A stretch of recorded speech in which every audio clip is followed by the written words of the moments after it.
your company news headlines on Bloomberg Radio.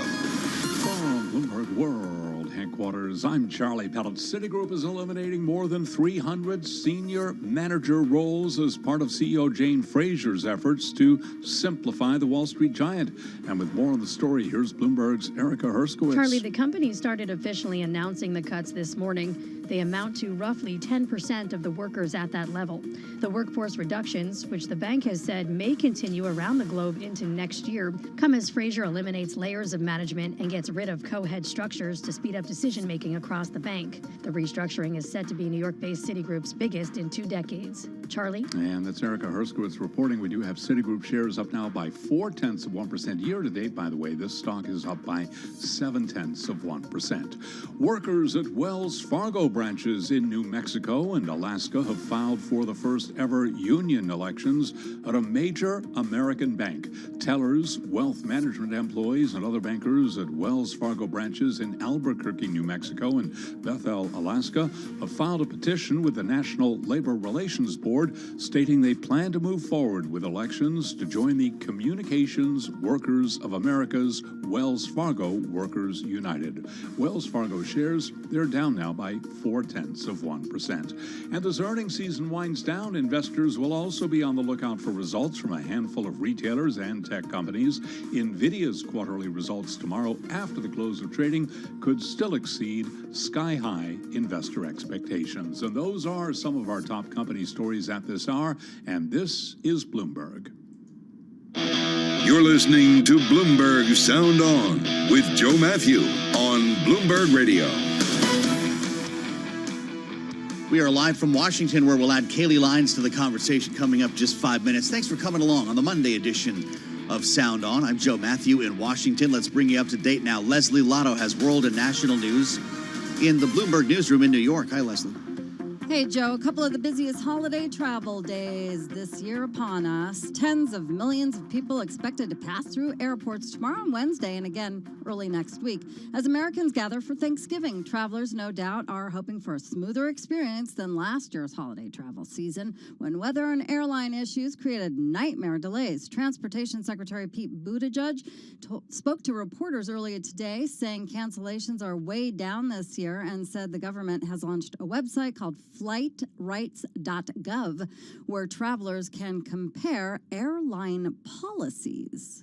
We found that transparency has been a very powerful tool because when we put the airlines on notice that we were assembling this information online, within days of me writing them to preview that website, they changed their policies in significant ways. California Governor Gavin Newsom has a new TV ad that punctuates his ideological differences with Florida Governor Ron DeSantis. In the ad, Newsom aims at Florida's new law restricting abortions. Abortion after 6 weeks will be punishable by up to 5 years in prison, even though many women don't even know they're pregnant at 6 weeks. That's not freedom. It's Ron DeSantis' Florida. Incidentally, the two will have a televised debate November 30th. It'll be moderated by Sean Hannity of Fox News. Global news 24 hours a day and whenever you want it with Bloomberg News Now, our podcast. I'm Leslie Lotto, and this is Bloomberg. Back to you, Joe. Hi, Leslie, thank you. You could argue that it takes a little bit of the force to win a presidential election. There's just something unquantifiable. You could also argue that, I suppose, depending on what side of the aisle, well, maybe if you just took the names away, you could view this as a battle between good and evil. Just depends on how you assign the candidates, I suppose. And they're working on it at Trump camp. Held a rally over the weekend in Iowa. And Representative Mike Sexton, a state rep from Iowa, apparently a big Star Wars nerd, says this whole election is kind of like a Star Wars movie. As the rebels battle the autocratic galactic empire. And he turned to Yoda for help in making the point, and by that I mean he started talking like Yoda. This is a state representative introducing a former president of the United States. Here he is. The dark side is very powerful in Biden. Crooked is he. Your country, he does not care. The force is strong in Trump. When he must, help him you can. Caucus for him you shall. For without his victory, all hope is lost. Caucus for him you shall. Of all people to reply to that tweet, this was kicked out by a lot of folks, the video. Mark Hamill, Luke Skywalker himself, says the cringe is strong with this one. Rick Davis and Jeannie Shanzano with some final thoughts. Rick, how do you pick these guys who introduce the candidate at a rally like that? Was that, you think, part of the audition? It might be an audition. I must admit it's cringeworthy for me. 23 years ago, John McCain was running against George Bush in the primary, and he labeled George Bush's campaign the evil empire, and people started showing up at our events with laser sabers. So wait for the next round here. Oh, God. I don't know, Jeannie. Maybe that needs a little work on the impression. They could take this on the road, I figure. Who on Mike Sexton's staff heard that and said, yes, Mike, good idea. Please go forward. Good God, it made me miss Ted Cruz. Remember when Ted Cruz was Darth Vader on the floor? Joe, I have no words. I don't think it's real. Tell me I'm dreaming, please. I was going to say, why read fiction when you've got stuff like this? I don't know. Apologies to Carl, by the way. We have a lot of big Star Wars fans around here, and I didn't mean to do that to you. Rick Davis and Jeannie Shanzano, our signature panel on the fastest show in politics. Hour 2 starts right now.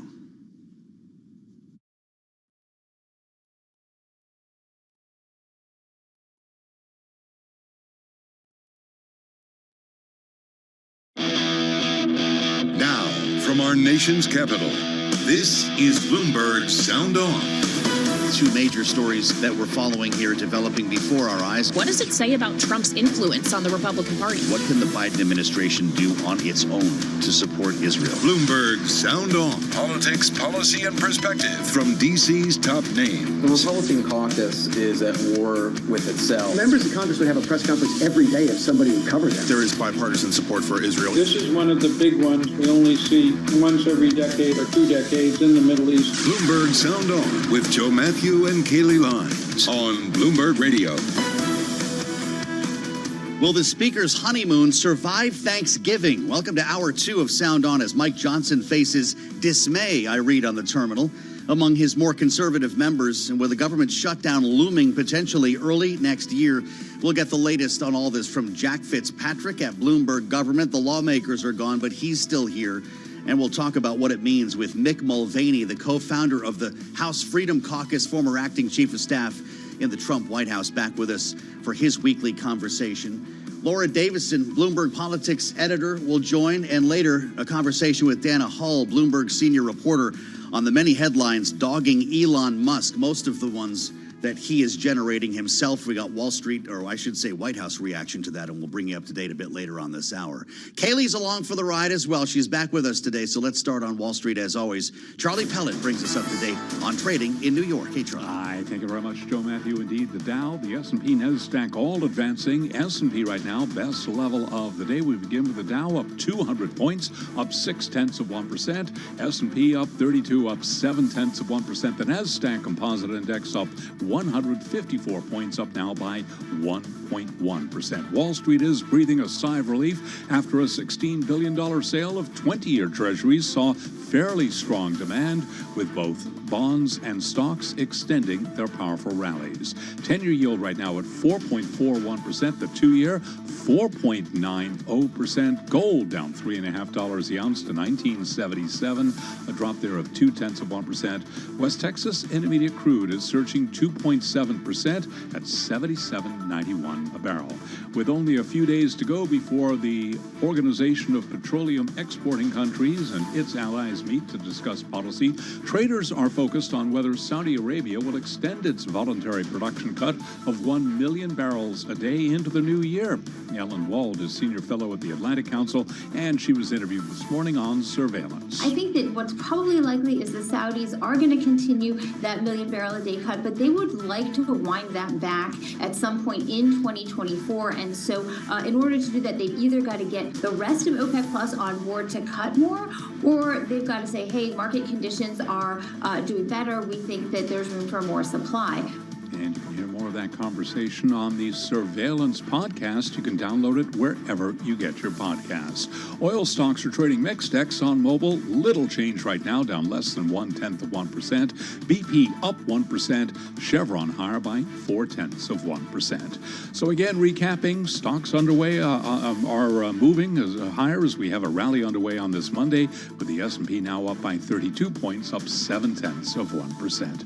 I'm Charlie Pellet. That is a Bloomberg Business Flash.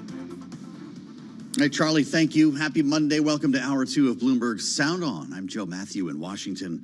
We have found Kayleigh Lyons. It's been a couple days. She's very busy, but we found her back here on the fastest show in politics. Happy Thanksgiving week. It's lovely to see you. There's new polling data, not only on the campaigns today, and we had some good stuff that we were just going through with the panel, but fascinating from Quinnipiac. You're going to be with family, I hope, this Thanksgiving. Indeed. Because they don't want you to talk about politics. Did you see it? Yeah, I did. Yeah. I don't know if that would normally be your bag or if you're talking football like normal people. A little bit of both. 6 out of 10 say they're hoping to avoid discussing politics because basically everyone remembers what happened last year. Right. I would count myself as one of those 6 out of 10. So you would rather not. Well, mostly go there, because I talk politics all day. Sure. It's literally my job. Yes. You know, when But I'm that's not also, in the office, I'd rather just talk about anything else. That's also why everybody wants to talk to you about it. Well, exactly. And you get that whole, I know you don't want to, you do this all day, but I just need to know, what's your take on blah, blah, blah. That was Thanksgiving for me last year with crypto. Okay. When FTX collapsed. So that was really Well, fun. I'm with the 29% say they're looking forward to discussing politics. Because, you know, in our house, in our family, it doesn't matter which side, this thing's going to break down into a fight anyway. So you may as well get it, you know, let's do it over something that counts before everybody starts grabbing the coats and storming out. And now Kayleigh knows a little more about what it's like to be in my house. And I can't wait. The stuffing of the turkey. Just don't. Such fun. Bring You have up the 3 show. days to brace yourself and get all your arguments Exactly. ready. Yes, And, absolutely. I bet you Jack doesn't have this problem. Does appropriations come up at the Thanksgiving people table? want to know if there's going to be a shutdown. I Of see course they do. family in Virginia. If you're in the D.C. area, you want to know if restaurants could be closing down if they're near a federal building. We all care if there's going to be a shutdown. Fortunately, we don't have the same questions. Usually when I see family around the holidays, it's like a Christmas shutdown deadline, and at least we don't have that. Right. But I do get those questions. So you're home free this year. They don't Relatively have to bring it up speaking. until January. If they even, I don't know, is everyone assuming the way we are that the government's going to shut down in January? Maybe that's not what happens, but they might want you to explain what a laddered CR is. That might come up before the game.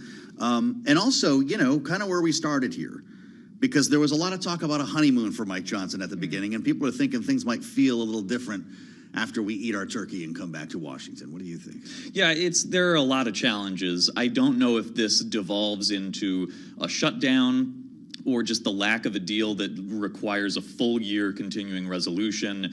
It's a little too early to say what happens if things break down and how they break down. But I think the honeymoon is pretty much over for Johnson. Not that people are itching for a shutdown, not that they're trying to kick him out. It's not the same as it was with McCarthy, but there's some frustration from the conservative hardliners who basically gave him a runway here and said, you know, well, now we want something really good. We want spending cuts in an actual funding deal, and that is not easy for him to negotiate. So there's a shorter leash, at least right now. Well, and one of those conservative members, Congressman Bob Good of Virginia, is the one who vocally, repeatedly has said that a government shutdown wouldn't actually be so bad. It's not something that needs to be feared. And he, when the continuing resolution passed, said that Johnson promised he's not going to do another CR, and that basically he intends to hold him to that, which leaves, 2 options, though, Jack? If you can't kick the can down the road again, it's either sort out the appropriations bills or shut down the parts of government whose funding is expired. There's no third option, really, is there? Yeah, that is him taking away the third option. The third option would be another continuing resolution and buying more time. And if he is making that promise and sticking to it, which I think we could still say is an outstanding question, then there's only 2 options. And they made it more difficult on themselves by not only setting 2 deadlines, but they had to decide ahead of time which bills they need to enact by January 19th. 15th and which ones they need to enact by February 2nd. There's no magic in that decision saying, oh, well, you picked 4 bills that you want to strike a deal on in January, therefore you have a deal. It's very difficult. Now they're locked into saying, we have less flexibility. We need a deal on the 4 bills that we've predetermined, and then we get to work on the other 8. So they've given themselves less flexibility than usual under a CR. Unbelievable. I hope you get a long weekend or something since everyone's out of town. Is that part of the job? Yes. Part of the deal? Fortunately, first time since 2012 that there hasn't been a December funding deadline. Incredible. So I am enjoying it. Well, geez. All right. Well, have happy turkey. And thank you, Jack, for being a pal and helping us understand all this. Find Jack's work, of course, Bloomberg Government, Bloomberg.com. I'm Joe Matthew, along with Kaylee Lyons. I wonder what Mick thinks about this. I think Mick is with me in the 29%. I mean, there's no way, Mick Mulvaney, you can't hide from politics on Thanksgiving. That's all anyone in your family wants to talk about, right? Absolutely not, Joe. What are you talking about? We've got listen, it's between politics, football, turkey, and napping. I mean, politics is coming in a distant fourth in my house. Yeah, but I mean, if I'm your family member, you're the one guy I know who's got an answer to these things. They don't want to talk about Trump and what happened in the Congress, and apparently not, huh? You just turkey my family and football. are 23-year-old triplets. Do you think they want to talk about politics and what Daddy does for a living? I'm thinking about the relatives, though, obviously. We don't need to dwell on this. I mean, it's the extended family that ends up banging out of Thanksgiving. What do you think about the honeymoon here? What does Mike Johnson do during the holiday break? Is he on the phone with members every day? I hope so. And by the way, what he's not doing over the holidays is raising money. We could talk about that another time as to, there's a bunch of different job descriptions to be the speaker, and one of them is to be the leading fundraiser for your party. And Mike, who seems, he's very deep in the policy, this laddered CR is very creative. I get all of that, but is he out there raising, the millions of dollars the party needs over the holidays to help keep the majority? That would remain to be seen. So no, it looks like he's on the phone, or I expect him to be on the phone talking about different possibilities with different sort of the 5 families within the Republicans. If he's not doing his job. Well, okay, so if he's doing his job or not in the interim, Mick, it still is a question of how long he gets to keep the job, right? We had a whole conversation when the continuing resolution was getting off the ground that, oh, wow, he gets to pass a clean CR with Democratic support when Kevin McCarthy did not. I just wonder how far that grace realistically is going to extend, Mick. I can't imagine very much further. I thought it would be better than this, Kaylee. I really did, because I talked to folks on the Hill, and they're like, yeah, there'll be a honeymoon period. We're going to give them a while. And I was surprised at how short that went, at least for some folks. I still think the appetite for another speaker battle is very, very low right now. But I also know this, which is that the tensions are extraordinarily high. I've been in Washington a little bit recently. You go over to the Capitol Hill Club, the Republican Club, and the tension is palpable in the building. This is usually a place that folks would go to sort of unwind, and you might fight during the day, but you go and have dinner together at the end of the night, and that's just not happening. So the fractures within the Republican Party right now in the House are absolutely real. And my guess is for Mike Johnson, that speaks to a much shorter honeymoon period, because you're exactly right. I mean, somebody has to ask the question, how would it have been different if Kevin McCarthy was still in charge? And right now, the answer is not very. Wow. I can only imagine the stuff you hear at the Capitol Hill Club. What are the factions at this point? Mick, we like to talk about the fact that you're co-founder of the Freedom Caucus and that you have a sense of, I guess, the pulse in that group, but that's not even a single group anymore. Has this come down to individual lawmakers in their positions against the speaker? Yeah, there's a lot of that. And that, by the way, both parties struggle with that. There's a longer discussion to be had about misaligned incentives and what sort of people run for office now. And do people actually go to Washington to be lawmakers and legislators? Do they go to Washington to become famous in social media sort of, fantastics? There's a lot of individuality out there right now. You got a lot of individuals playing what is traditionally a team sport, especially in the House. And it is having a negative effect. I count at least 4 groups. You've got the Freedom Caucus folks. Then you've got the folks who are further out on the right in the Freedom Caucus, or the anarchist wing. That's the Matt Gaetz wing of the party. You've got the more traditional conservatives in the Republican Study Committee. You've got this Main Street folks who are sort of the centrist. And then you've got the appropriators, which is an entirely different group. So Mike Johnson's got a lot of different interests to balance. And he doesn't have a lot of experience with that, and he doesn't have a lot of goodwill built up. Now, that being said, he doesn't have a lot of negative will either. There's folks who say that Kevin lied to them, and they're not saying that about Mike. But Kevin also had 2 decades worth of goodwill built up that Mike's not had a chance to do yet.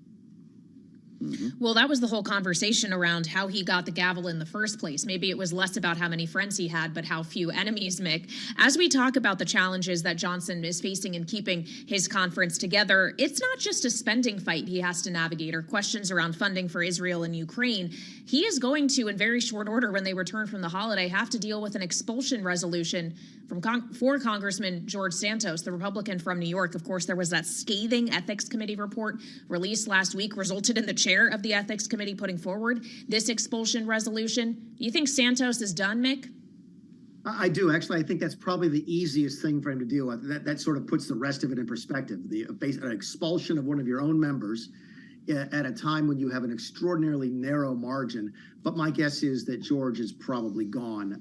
There's especially now in light of the ethics committee findings and so forth, he'll be gone, and that may, at least for a short period of time, takes the margin down by another seat. No, I thought you were going to go, Kayleigh, to the impeachment issues and the other investigations and so forth as to whether or not that's not a spending issue. It's not a government shutdown issue, but it's something they're going to have to deal with because there are going to be swing members, centrist members of Mike Johnson's party who don't want to deal with that because I think it's a negative in their races. So that's going to be another battle he's got to face beyond just spending. But I think Santos is the low-hanging fruit. By the way, I think it speaks volumes to either party when they are willing to hold their own accountable. I have a great deal of respect for some of the Democrats in the Senate, what they said about Bob Menendez, and I have a great deal of respect for a lot of the Republicans who have come out against George Santos in light now of this ethics finding. So my guess is, in a strange, bizarre kind of way, that's going to be the easiest thing that Mike Johnson has to deal with over Christmas and Thanksgiving. Sounds like you would have voted to expel if you were still there, Mick. Is that right? Well, I think they've done it the right way. They didn't vote to expel before the due process had run, but now that the ethics committee finding is out there, they've got some, I think that's the right way to look at it. Is it beyond the pale that there might be one member out of 535 in the House and the Senate who is just so twisted that he shouldn't be there? Yeah, I think that's a possibility. And when your own delegation in your own home state from your own party are telling people you need to go, that's when you sort of wake up and say, you know what, maybe it's better if we move on. Sounds like you were about to say yes. Yeah. Is that a 200-word answer of yes, Mick? Yeah. Now, listen, I've done 2,000 if you really wanted me to filibuster, but yeah, I think he's probably finished. Well. All right. Well, you brought up the impeachment fight, Mick. Where do you think that's going to go?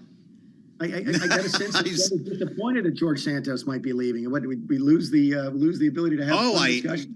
Well, now these are competing interests. I mean, my goodness, you know how many shows he's helped to populate here. But we'll do what's best for the institution, Mick. I think that's what Kayleigh would have said. It's what Mike Johnson said. He wants members to consider what is best for the institution. Just quickly, Mick, is what is best for the institution impeaching a president of the opposite party again? It just depends what the evidence is. Keep in mind there's a difference between an impeachment inquiry, which is what is going on now, and an impeachment. And if the Republicans find evidence during the impeachment inquiry that justifies an impeachment, I think that's okay. If you were just doing an impeachment inquiry, sort of check the box of something you were going to do anyway, I think that's a different story.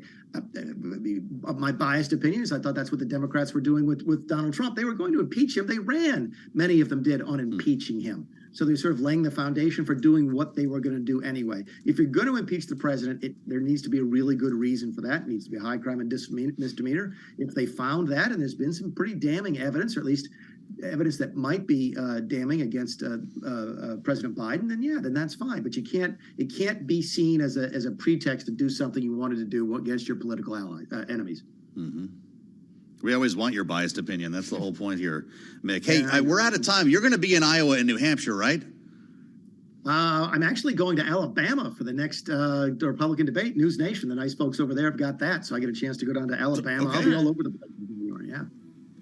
So get back to us then, because we want to see you in Iowa and New Hampshire. We've got a lot of campaign stuff to talk about in the next couple of weeks here. Mick Mulvaney, happy Thanksgiving, Mick. Happy turkey. I know they won't be talking about and politics. Football. No politics. In his house. Naps. What's wrong with my family? This is Bloomberg.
Markets, headlines, and breaking news 24 hours a day at Bloomberg.com, on Bloomberg Television, and the Bloomberg Business app. This is a Bloomberg Business Flash.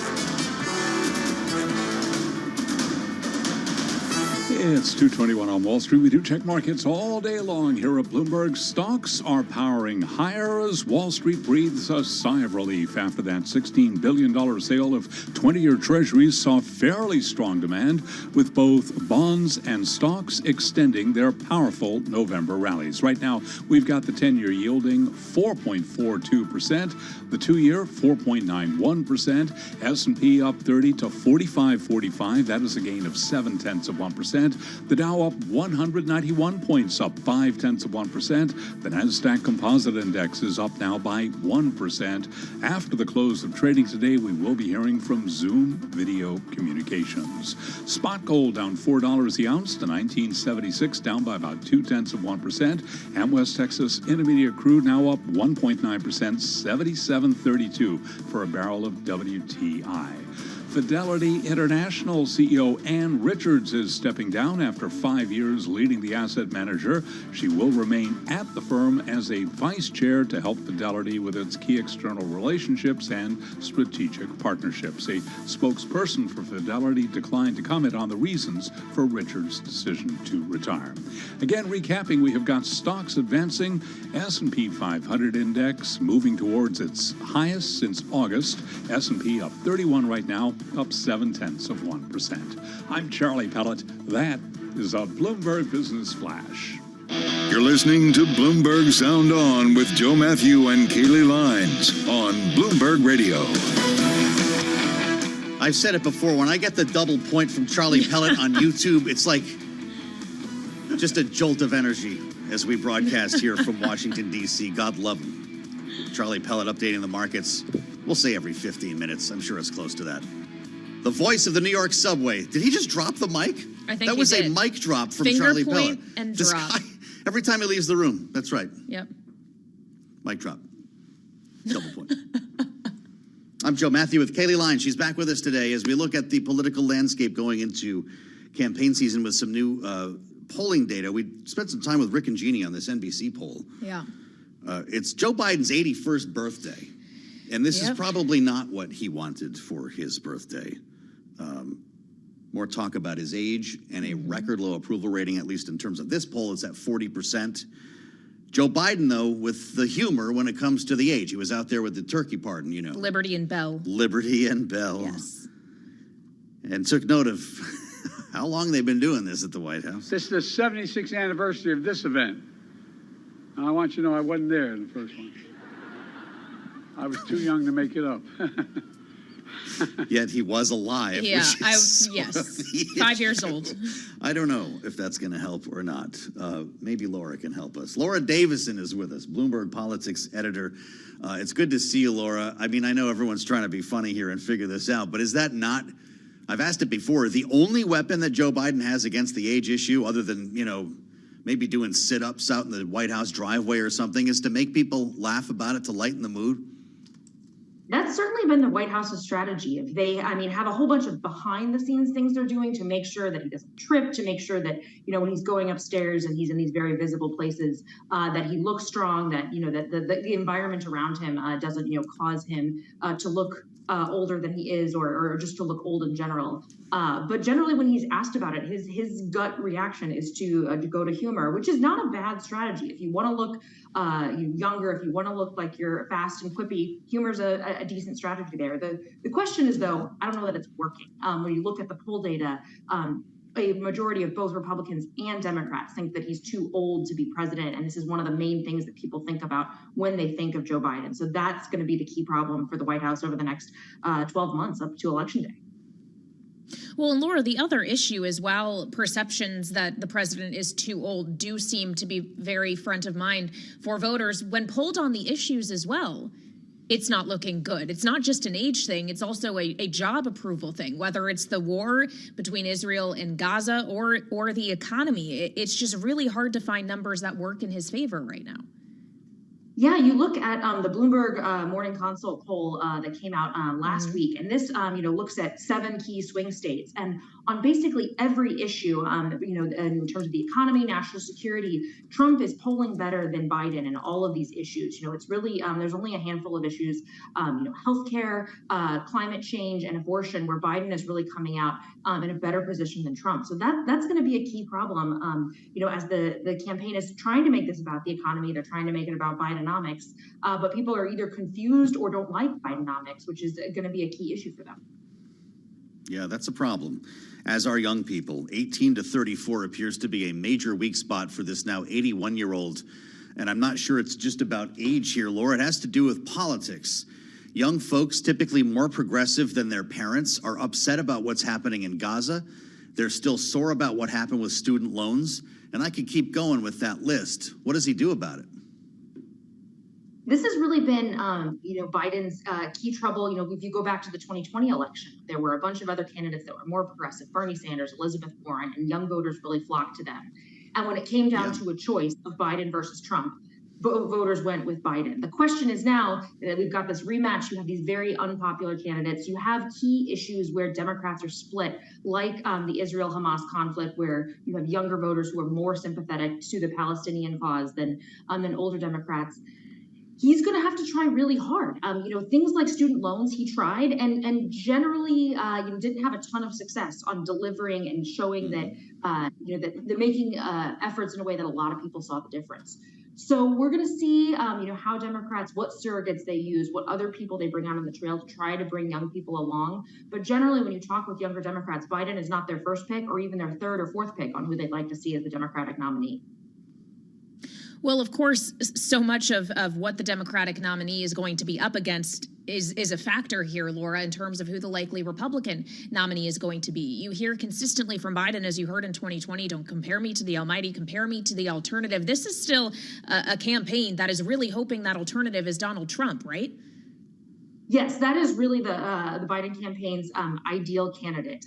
Trump, while just a couple years younger than Biden, is in sort of his same age range. If you look at someone like Nikki Haley, she's in her 50s, significantly younger than Biden.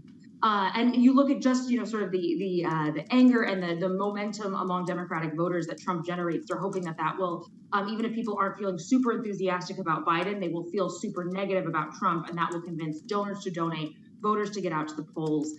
But, this is all, really murky. And, we could see a really interesting campaign, if Trump does lock it up early, which is he is the front runner. That is the most likely scenario. Anything can happen. It's going to be a weird campaign because you're going to have two candidates who are historically very old for running for president. And you might have a different, instead of doing, out there running upstairs and now all the swing states, more targeted events, more events where they're kept back from the press, kept back from the public. So you don't have the age issue becoming quite the thing that neither campaign wants it to be. When you start looking down ballot, Laura, there are a lot of questions right now about the raft of retirements that we've seen announced over the past couple of weeks. Joe Manchin got big headlines most recently, but folks like Dan Kildee, like Abigail Spanberger, Democrats that could make this more difficult for the party coming up in this cycle. I wonder your thought on this, if it evens out on both ends, and what we're going to be talking about in terms of the impact that retirement's had a year from now. Yeah, on the House side, you see folks like Abigail Spanberger and Dan Kildee, who now have these, very purple districts. The Democrats have a little bit of an advantage going in, but Joe Manchin retiring on the Senate side, that really, really hurts Democrats. They already had a tough map. Only a third of senators are up in any given cycle, but it's almost certain that a Republican will win Joe Manchin's seat, and it's never going to be a Democrat. In a lot of different states, Democrats are really coming from behind. They have either incumbents that, are basically defending seats in red states, or, it's an open seat in a state like Michigan, Dan Kildee's state, where Republicans and Democrats are going to be fighting out to control that seat. So this is really going to be a key play. Democrats obviously had a good night last 2 weeks ago in Virginia. So, that would maybe be a sign that Spanberger's seat in Virginia could be safe, and some of these other suburban areas around New York City, Los Angeles could be beneficial to Democrats. But it's a long time. We're still a year out from Election Day, and some of the things happening now aren't necessarily going to be the things that people are thinking about. Well, and you could also see more retirement announcements. Everybody's home in their districts with their families over Thanksgiving. I'm sure there's a lot of conversations happening about what people want to do in the future. So, Laura, you were kind of alluding to the fact that the math is probably just a lot harder in the Senate than it is in the House at this point. With Manchin out, it's all about John Tester of Montana and Sherrod Brown of Ohio. That's the races that all the money's going to go to, right? Those races. There's also another race, the California Senate race, which will certainly be a Democrat who wins that seat. But they're going to have a very expensive primary, and the way that state is structured, the top two vote getters in the primary go to the general, which will probably be two Democrats. So there's going to be a lot of California money spent in California on a Democrat. The question is just, is it going to be Adam Schiff, a more moderate, Katie Porter, Barbara Lee? And so that's something that some of these Democrats in other states are a little bit worried about. They rely on money coming in from New York, California, elsewhere in the country. The Democratic Party in Montana is not the best funded Democratic Party by any means. Expensive indeed, but it ends up a D in the end in California. Laura, are you telling your family not to bring up politics on Thanksgiving, or are you open to that conversation at the table this year? You know, I have tried to avoid a politics ban for years. This year we'll have both my parents and my in-laws, so it'll be certainly an interesting conversation. Wow, all right, very good. I really do. We're going to ask you for an update next week, fair warning. I hope it is a great holiday for you. She does a great job, Laura Davison. I always love talking to Laura about the campaign and whatever else she's covering. Well, and as she says, there's still a long way to go. Yeah, there is. So we'll keep this conversation going, and we should get up to date on world and national news now. Leslie Lotto has that for us from the newsroom in New York. Hi, Leslie. Hi there. Former President Trump's limited gag order in the federal election interference case getting a hearing today in a Washington, D.C. appeals court during the government's rebuttal. A judge saying that the court must strike a balance between protecting the upcoming trial and political speech. We certainly want to make sure that the criminal trial process and its integrity and its truth-finding function are protected, but we've got to use a careful scalpel here and not step into really sort of skewing the political arena, don't we? Former president's lawyers arguing that the order violates his First Amendment rights. As we've been discussing here earlier, the White House says Israel's moving closer to a deal with Hamas to release some of its hostages in an agreement that could involve a multi-day pause in fighting. Wendy Schiller directs the Taubman Center for American Politics and Policy at Brown University. A ceasefire of any kind would help the president. Obviously, there's a lot of protests in the United States on what's going on in Palestine and Israeli action there. So giving everybody just a little bit of space to breathe, I think, would be something that would benefit not only the president, but also everybody else involved. That was Brown University political scientist Wendy Schiller joining us. Global news 24 hours a day and whenever you want it with Bloomberg News Now on Bloomberg.com. I'm Leslie Lotto, and this is Bloomberg.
markets, headlines, and breaking news 24 hours a day at Bloomberg.com, on Bloomberg Television, and the Bloomberg Business app. This is a Bloomberg Business Flash.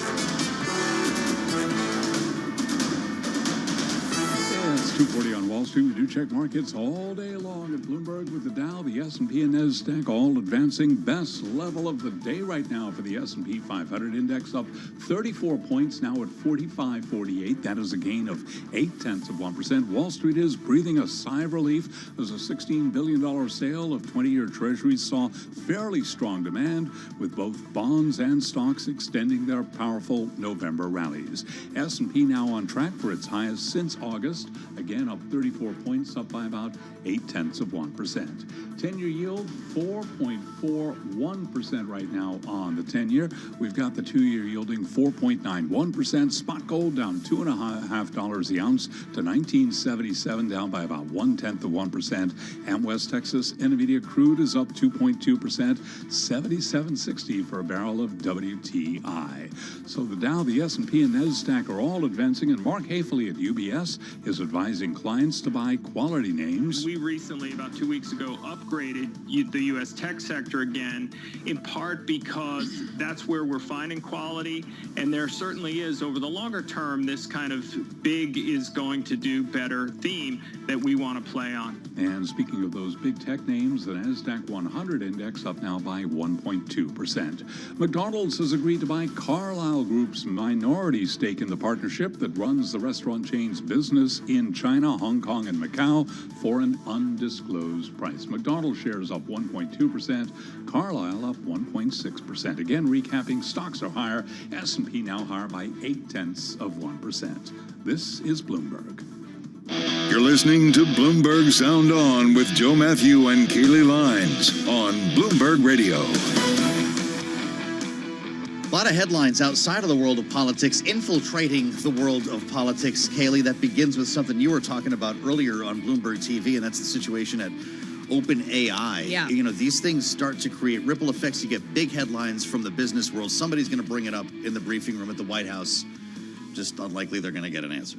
Yeah, of course, Washington has been fixated with the AI story and how to regulate it. This is something they've been grappling with. And Sam Altman himself, the founder of OpenAI, and until Friday, the CEO, has testified on Capitol Hill. Yep. He was in that meeting that Chuck was in the Schumer big had. briefing, right? Exactly. Yeah. He has really been at the forefront of this, was shockingly ousted last week by OpenAI's board, subsequently snapped up by Microsoft, which hired him. And Microsoft, of course, has a big investment into OpenAI. And now you have the majority of OpenAI's employees, some 700 out of 770, who are threatening to up and go to Microsoft if the board doesn't Mutiny on the resign.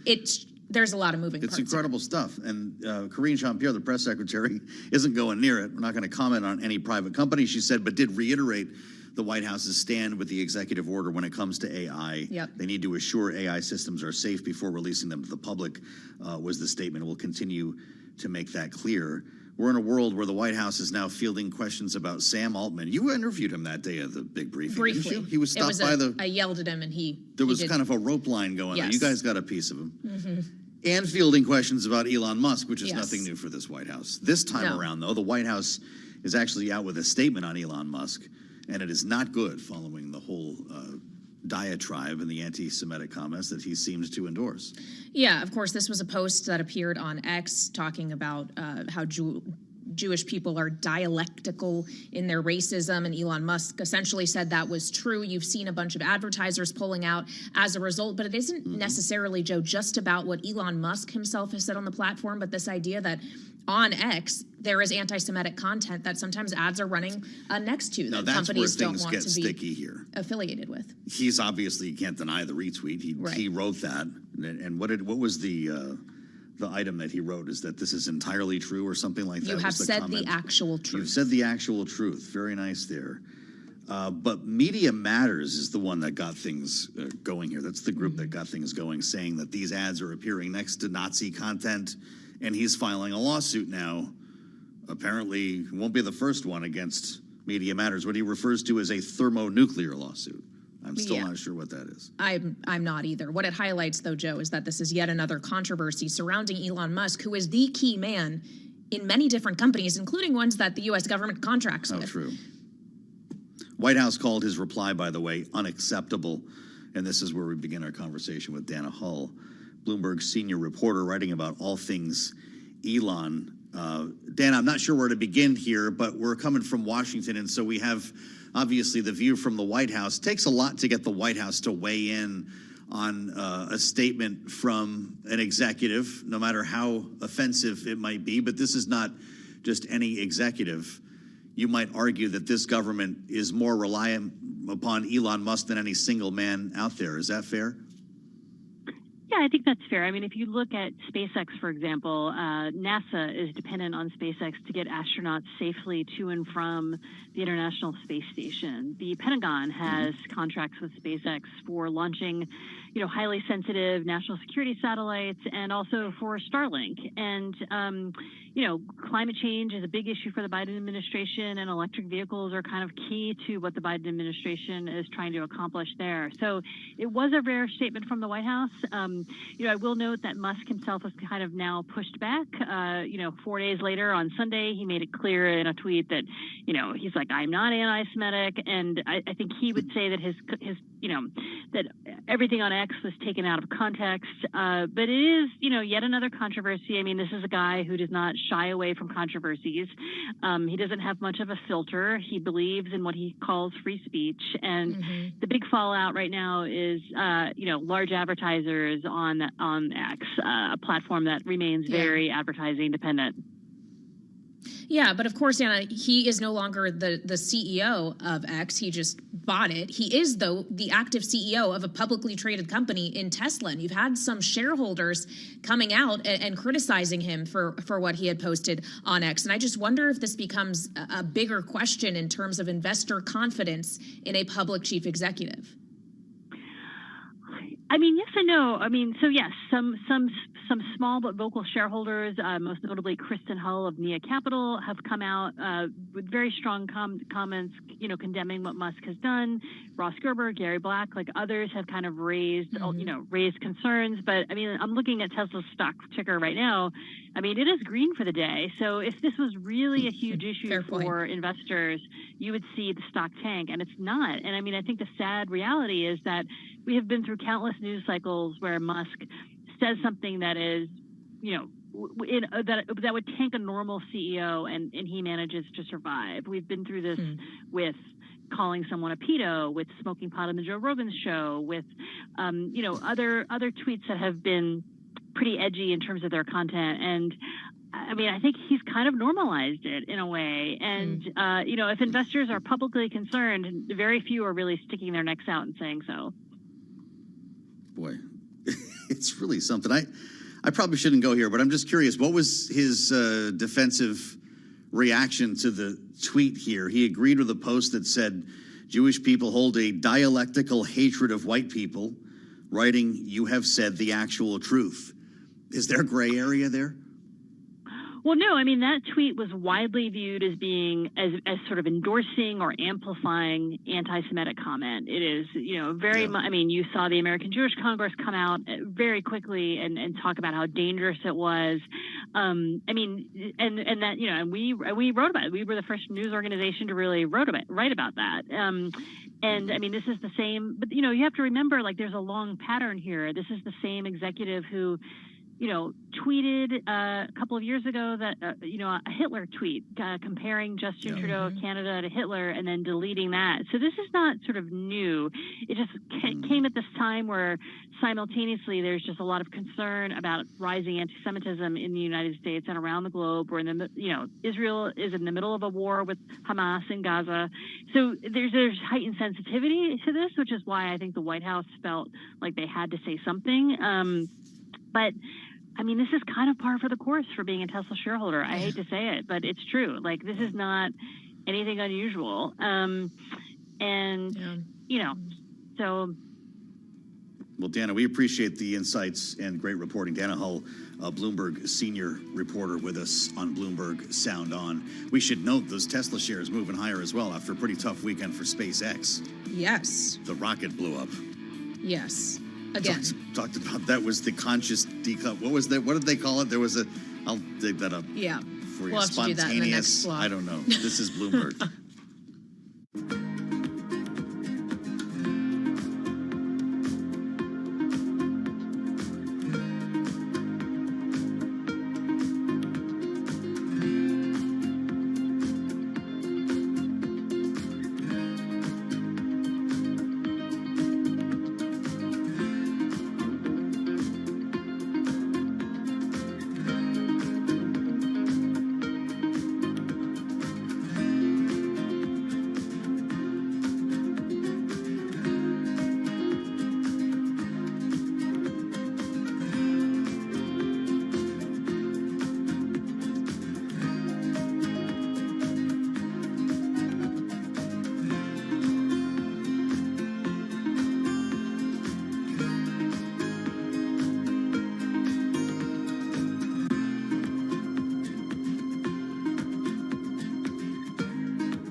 your company news headlines on Bloomberg Radio. From Bloomberg World headquarters, I'm Charlie Pettit. Bayer shares are down the most in history, losing about $7.6 billion, $8.3 billion, 7.6 billion euros in market value. And with more on the story, here's Bloomberg's Steve Rappaport. Charlie, it suffered major courtrum and drug development setbacks that raised pressure on its new leader to outline a turnaround plan. 5 years after the German conglomerate's $63 billion takeover of Monsanto, the historic value destruction from that deal continues. There's no end in sight to the litigation over Monsanto's weed killer Roundup, after a shock jury verdict on Friday raised the risk that Bayer will have to tap all of, or perhaps even more than, the $16 billion set aside for related lawsuits. Meanwhile, Bayer is now facing a separate crisis in its pharma division after halting the primary study of its most important experimental drug because of a lack of efficacy. Charlie? And that's Steve Rappaport reporting. Citigroup is eliminating more than 300 senior manager roles as part of CEO Jane Fraser's efforts to simplify the Wall Street giant. Citigroup shares up by about 0.5%. Workers at Wells Fargo branches in New Mexico and Alaska have filed for the first ever union elections at a major American bank. Tellers, wealth management employees, and other bankers at Wells Fargo's branches in both New Mexico and Alaska filed that petition today with the National Labor Relations Board, stating they plan to move forward with elections. After the bell today, we'll be hearing from Zoom Video Communications. Zoom shares up by 2.7%. Those are our top company stories, and this is Bloomberg. You're listening to Bloomberg Sound On with Joe Matthew and Kaylee Lines on Bloomberg Radio. As we keep you up to date on world and national news, go to New York right now for world and national news headlines with Leslie Lotto in the Bloomberg newsroom. Hi, Leslie. Hi. At the White House press briefing, the National Security Advisor, Admiral John Kirby, reiterating where the United States stands in the Israel-Hamas war. We continue to stand firmly with the Israeli people as they defend themselves against Hamas, a terrorist group that has vowed to wipe Israel off the map and has promised to conduct attacks similar to the ones on September 7th of October again and again and again. Says he's hopeful that a deal to release hostages is close. The holiday travel rush is close. Michael Devine flying out of LAX and took advice from his airline. You're always warned, get to the airport, it's going to be crazy. And for us, it was just kind of like, well, we'll just keep our fingers crossed.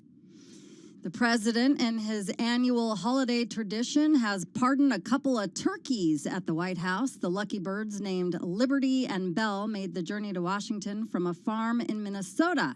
He also took a moment and reminded Americans of the importance of giving thanks during the holiday season, and also sent warm well wishes to Rosalind Carter's family. She died at the age of 96 yesterday. President George H.W. Bush offered the first official presidential pardon of a turkey back in 1989. And the lending arm of the Toyota Motor Corporation asked to fork over $60 million to settle allegations by a U.S. regulator. It misled customers into buying extra products, boosting their payments, and then giving them the runaround when they tried canceling. Global news 24 hours a day. I'm whenever you want it, easy for you to say. With Bloomberg News Now, I'm Leslie Lotto, and this is Bloomberg. Back to you and Joe and Kaylee. All right, Leslie, we thank you. Bloomberg is now in your dashboard. You know, if you're driving to work, you want to have the app so you can get to us. Apple CarPlay and Android Auto gives you access to every Bloomberg podcast. This is the new Bloomberg Business app. You get all the podcasts, the live shows, even audio forms of stories from the terminal. We'll read to you while you're driving. Comes with the latest headlines whenever you want them from Bloomberg News Now, and presented by our sponsor, Interactive Brokers. Kaylee, that's why it's free when you download the latest version of the Bloomberg Business app. So get it on your phone. Go to the App Store, Google Play, wherever you do it all. Download the app, connect the phone to your car, be dazzled. Kind of like we were by the turkeys today, Kaylee. Yes. We were just talking, Leslie was bringing us up to date there. What do you think of the names today? Liberty and Bell. That was, Liberty and Bell. I'm not sure what that has to do with anything. Pennsylvania, the birthplace of President Biden 81 years ago today, and also a state he's hoping to win in 2024. But it's Thanksgiving. Look at the names that have been used in the past. Remember last year was chocolate and chip. typically the food references go pretty well. He had peanut butter and jelly in 2021. They were very quiet today, by the way. I don't know whether there was no gobbling. Brought the turkeys out. Usually they give you a little something. Corn and cob in 20. We remember butter and bread. Donald Trump had peas and carrots. Drumstick and wishbone. My favorite, you can weigh in on this, goes back to 2016. Tater and tot. That's pretty amazing. Yeah. Yeah, that I think would be the winner for me too. I nominate next year stuffing and mac and cheese. Let's see, that would That's be... like the only Thanksgiving food missing Right. from that list. Stuffing and mac and cheese. Do you want them to like Gravy and complement each other? cranberry. Like it would be, stuffing and would be cornbread and sausage. I something, I guess. Maybe, what did you say, gravy and who? Cranberry? Gravy and cranberry, yes. That would also work out. It would be completely fine. Where can we write That's in? right. Was that Brendan? Who nailed that? Mac and cheese. Okay, see, you got to that's better get than what I inside the said. single dish there. Yes. Yes. Okay, so for next year, message to the White House. Kaylee has it figured out. Alert the National Turkey Federation. Mac and cheese will be ceremoniously pardoned. It already happened once today. Big bird, man. They're big. They are big. This is a big bird. Big Liberty and Bell, a wonderful life they have to look forward to. Mm-hmm. Just don't talk about politics with them. All right, Kaylee, I'll meet you later. I'm Joe Matthew in Washington. Bloomberg Business Week starts now.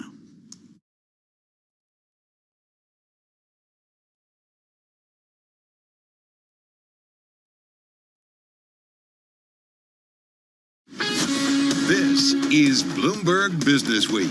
Insight from the reporters and editors who bring you America's most trusted business magazine. Plus, global business, finance, and tech news as it happens. Bloomberg Business Week with Carol Masser and Tim Stenevec on Bloomberg Radio. Hello, everybody. Live from the Bloomberg Interactive Brokers Studio, streaming on YouTube and Bloomberg Originals. Yep, it is another Monday, November 20th, 2023. Carol Masser along with Tim Stenevec. And Tim, we've got a rally underway in the equity market. I thought it would be kind of a quiet week. It ain't. No, it's also kind of turning out to be a little bit of a weird week. I guess we could say it started on Friday. It really is exploding. Anything to do with the company that's at the origin of the generative AI explosion and euphoria this year. We're talking OpenAI. That, Carol, is our lead story this Monday. No doubt about it, right? And so with that in mind, we're going to have the play-by-play on how we got here from the firing, look like a rehiring, and then Microsoft's coup of scooping up OpenAI's Sam Altman to what does it mean for Microsoft, the high-tech, also high-stakes battle, and what could potentially be the most disruptive technology of our current era. I think about what does it mean for something like a Google? Does it mean anything for NVIDIA? Like there's just so many questions, and it changes minute by minute, it feels like. We're going to ask a lot of those questions. We're going to have a lot of answers to throughout the program as we continue to cover this breaking story. Also, the president of France's Court of Accounts is joining us. It's the supreme body for auditing the use of public funds in France. He's going to be here in studio. We're going to talk about the French economy. We're going to talk about the EU, China, geopolitics, the upcoming Summer Olympics. And you know what? We'll throw in a little AI as well. We have to ask him because everybody globally, governments, everyone is looking at AI, the implications of it, where they need to strategize around it. So we're going to get into it. And who knew? Almost 40% of U.S. homeowners now own their homes outright as of 2022. Many of them baby boomers who refinanced when rates were low. Some color on this story coming right up, what you need to know about it. We're also going to tell you about these Social Security horror stories and how to protect yourself from the system and avoid clawbacks. It's all in a new book. Co-author Lawrence Kotlikoff, who's been on our program in the past. He's an economist and a professor at Boston University. He's going to be joining us a little bit later, too. He also works for the NBER, so they're the official designator, right? So maybe he'll know. Recession coming? Have we already? Maybe? I don't know. The equity market's kind of telling a different story, rolling isn't recession? it? Is there a rolling recession indicator? Did you hear what I said about the equity market? What did you say? It's like telling a different story here. I don't know, man. It's just kind of fascinating. We do have a big kind of economic data dump on Wednesday just before we head off to eat some turkey and stuffing and a bunch of pies. So we'll see what that data point and data dump, if you will, kind of tells us about the economy. But lots of questions, certainly for all of our guests, with OpenAI, though, certainly front and center. Time to head over to our TV colleagues. Countdown to the close. It starts right now. Countdown to the close. Bloomberg's comprehensive cross-platform coverage ahead of the U.S. market close starts right now. This is the countdown to the close. Romaine Bostic alongside Katie Greifeld. We're joined right now by our colleagues Carol Masser and Tim Stenovic. Welcome in full to our audiences across all of our Bloomberg platforms, television, radio originals, and our partnership with YouTube. Happy Monday, Carol Masser. Happy Monday. Unfortunately, I was taking a look at kind of, I guess, the economic tea leaves, if you will. A read on the consumer, a read on the household. And there's some interesting stories here that I guess cause a little bit of concern about just how healthy household balance sheets really are. Yeah, absolutely, right? It's a good question, right? Can Americans, can they keep on spending essentially, right? Which is so key to the U.S. economy. Well, having said that, Americans are increasingly tapping their retirement accounts, and they're doing it for a couple of specific reasons. Tim may touch on that in just a moment, but here's the numbers. In the third quarter, 2.8% of 401k retirement account participants took a loan against their account. Maybe it sounds like a little bit, but it's up from 2.4% in the third quarter of 2022. This is coming from Fidelity. 2.3% of workers took a hardship withdrawal last quarter. That is up from 1.8% a year earlier. So the concerning element here is the top two reasons that were given for the uptick. One was to avoid foreclosure for homeowners or eviction for renters. The other one, guys, to pay for medical expenses. Yeah, you don't like to hear that. But I mean, this is kind of the reality of America. Yeah. And we always talk about just how precipitous the consumer and the households are, right? The idea that there are so many people that are really just one paycheck away from ruin, whether it's because of medical costs or losing their jobs or something like that. Just a sobering reminder here that big pillar of our economy isn't necessarily as stable as we like it to be. Exactly. Or perhaps olive oil, not to transition just very bluntly here, but another story that was top of mind. You think slick, that's cute. Top of mind, especially as we head into the holidays. Great story on the terminal talking about the surging cost of olive oil is actually making it more expensive, specifically to make Spanish paella. Apparently, this is a monthly index that we have at Bloomberg. Did you find out about this today as well? I did. Okay, yeah. I thought, okay, good. I thought I was the only one who didn't know we had an index that just We have covered an Spanish index paella. for everything, guys. It's pretty cool. We do, and it now it costs 20% more to make that paella, and the reason why is because you take a look at the price of olive oil specifically. The pace of growth in the price of olive oil has accelerated to 73.5%. That was happening last month in Spain, and also about 49% when you take a look at Italy. So, I mean, we talk about surging costs. Of course, this falls into the category of food that the Fed would look through. But, I mean, consumers are still feeling the pinch, and it's not just a U.S. story, obviously. This Remember is very earlier global. this year, we were talking about Starbucks was putting olive oil in the coffee or something. Remember that? Yeah, Did that just go away? Tried to blank that out. I don't know. I think what's interesting, too, is it's just a reminder, inflation hasn't completely gone away, right? And I feel like we constantly get that reminder, certainly from Jay Powell of the U.S. Central Bank. But I also think about, we just had a coffee guest on, we have a lot of wine guests, and constantly they talk about when it comes to growing anything, that whether it's climate change, these are things that are impacting how they're able to do things or not do things, and in many ways it drives up the costs. Did you guys know that we have a lot of wine guests? We did, okay. but I will point I'm just out, wondering. one silver, I mean, not to minimize what you're saying, because I know it's important, but one interesting thing, and I know you cover wine a lot, is that it's actually opened up a lot of regions now to be able to grow and experiment with things, and you've got some great wines coming out of some regions that typically you wouldn't have. So there's your silver lining there. Well, one thing that I found interesting about these indexes, what are you, sober curious? What was we were talking about that earlier. Sober curious? Yeah, we had a guest on earlier, the CEO of Open Table. She used that word, that some people when they go to restaurants, they're sober curious, meaning they're ordering the They're also eating alone. cocktails and eating alone, which I don't know. This one over here to my right. Eat alone and sober curious. That's you. Both That's of those Tim. things. Tim, really? But that's whatever. Hey, what's floats your Tim, like boat. hiding from his family or something? What's happening?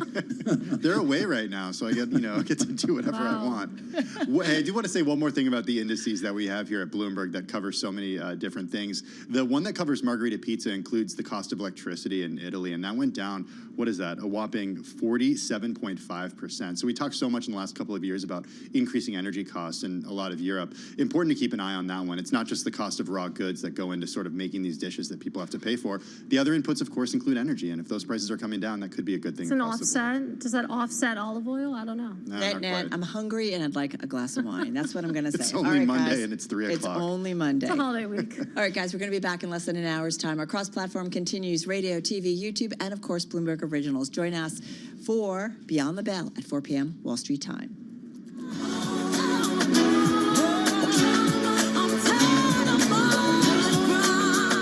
All right, they're They're maybe back in. They're not. They're now hired by Microsoft. The streaming service is already battling, probably, I'm guessing, to tell this high-tech, high-stakes story. We are, of course, talking about the palace coup that all began on Friday, led to the firing of OpenAI co-founders Sam Altman and Greg Brockman, which led to so many questions, led to OpenAI's biggest shareholder and closest technology partner, Microsoft, then Tim hiring the two to lead its new in-house advanced artificial intelligence research team.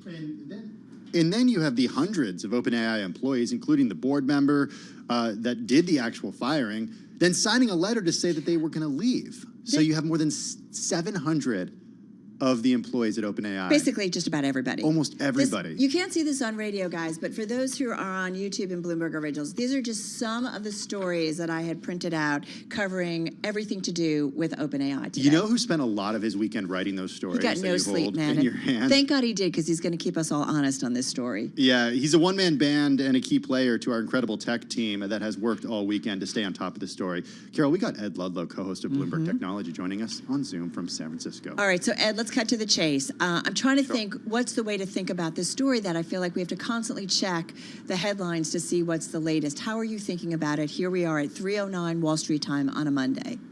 Yeah, it is a full mutiny within the world's most important AI company that is completely unresolved and has massive repercussions for public markets vis-a-vis Microsoft, but also private markets. You know, there's just hundreds of millions of dollars in real time hanging in the balance on OpenAI shares, and we can get into that. But let's say I've spoken to 100 people in the last 72 hours, and this is an unprecedented story in the history of Silicon Valley in how it played out, what happened, and just how much of it is frankly unresolved, and I guess we could get to that too. Okay, so we're going to get to where the company is valued and what happened to the share sales and the money sort of being held up that's supposed to come from Thrive and other VCs at this point. But first, I want to start with the basics, Ed. What do we know about why Sam Altman got the boot on Friday? Yeah, we honestly don't know why. OpenAI had still there, a very small 4-person board. That board issued a statement saying around Friday lunchtime, and by the way, I was at a restaurant having lunch with an OpenAI investor. Oh my gosh. The news broke, and that was a crazy moment in my career. You can only imagine. Anyway. Was the person shocked? Was the person shocked?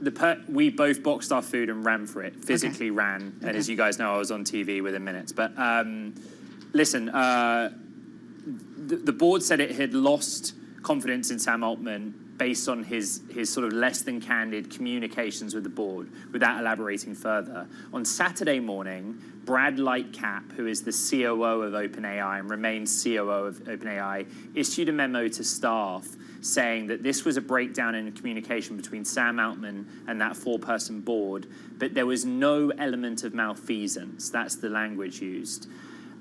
What we know from sources is that there is some sort of philosophical disagreement here. Sam Altman is a product guy. He is about getting that generative AI technology into the real world, charging money for it, getting it into the hands of consumers and enterprises.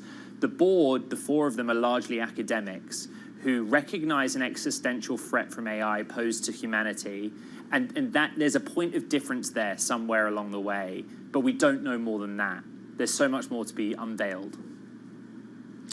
Well, it makes you wonder, okay, so, it makes me kind of nervous that the board wasn't able to maybe talk to its CEO right before doing this.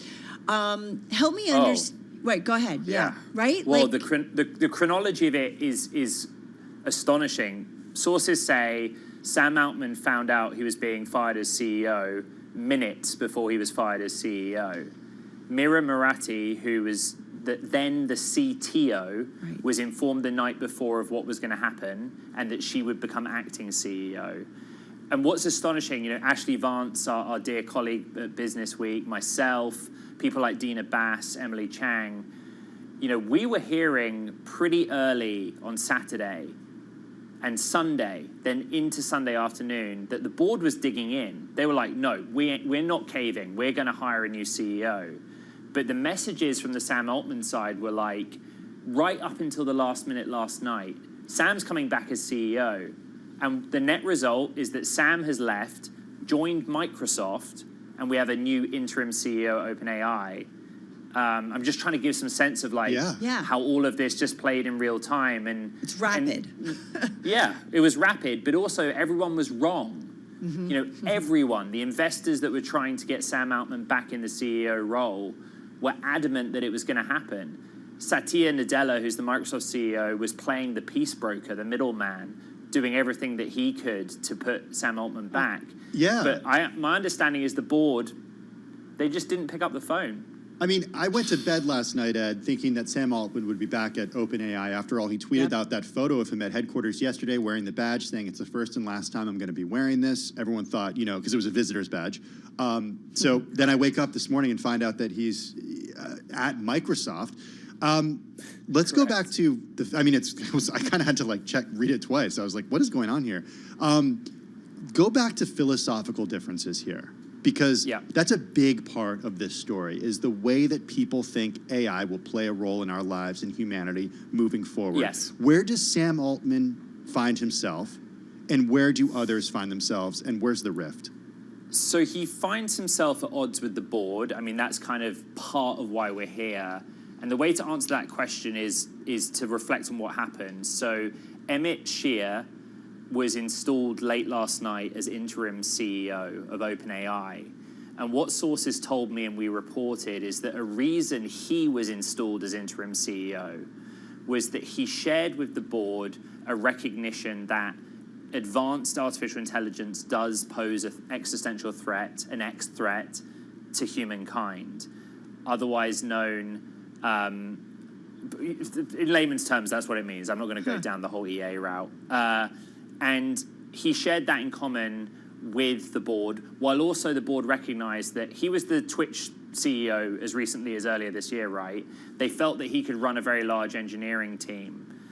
And again, I reiterate, we actually have no idea why, the real reasons why the board fired Sam, other than there was concern at how quickly he was commercializing that AI. So how important is Sam to OpenAI? He's one of the co-founders. How important? The question.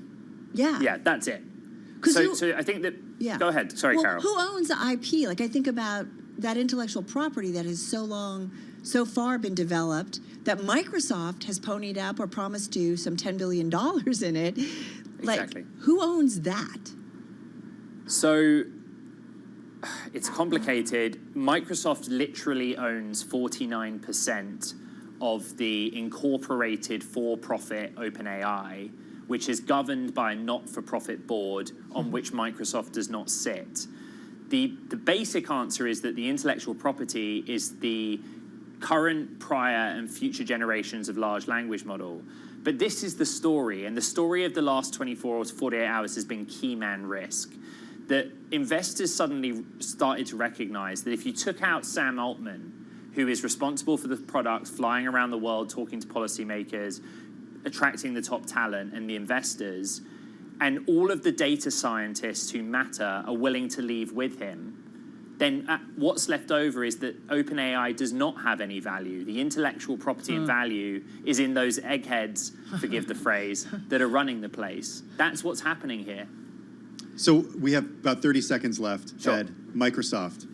What does he do at Microsoft? Because he just tweeted that his priority is to continue development at OpenAI, and that's a reason why he's at Microsoft. And Kiddo just got about 30 or 35 seconds. Yeah, the door is absolutely open to Sam Altman going back to OpenAI. Investors are still trying to make that happen. My understanding is the paperwork ain't signed to make Sam binded to Microsoft, and I'm pretty sure Microsoft would be okay with an outcome where Sam went back. We just don't know. So you might not get sleep tonight. Is that basically it, Kiddo? Oh, please don't wish that on Listen, me. I know, but we so appreciate all the reporting you and the team have done, because you've kept us smart, honest, and just up to date on this very rapidly moving and still moving story. Take Ed a break, Ludlow, Ed. Take a break. Yeah, you are the best. Take a nap at least. 20 minutes. It revives. Ed Ludlow, co-host of Bloomberg Technology on Zoom from San Francisco. Folks, we're not going away from this story. Still more to come right here on Bloomberg Business Week.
Markets, headlines, and breaking news 24 hours a day at Bloomberg.com, on Bloomberg Television, and the Bloomberg Business app. This is a Bloomberg Business Flash.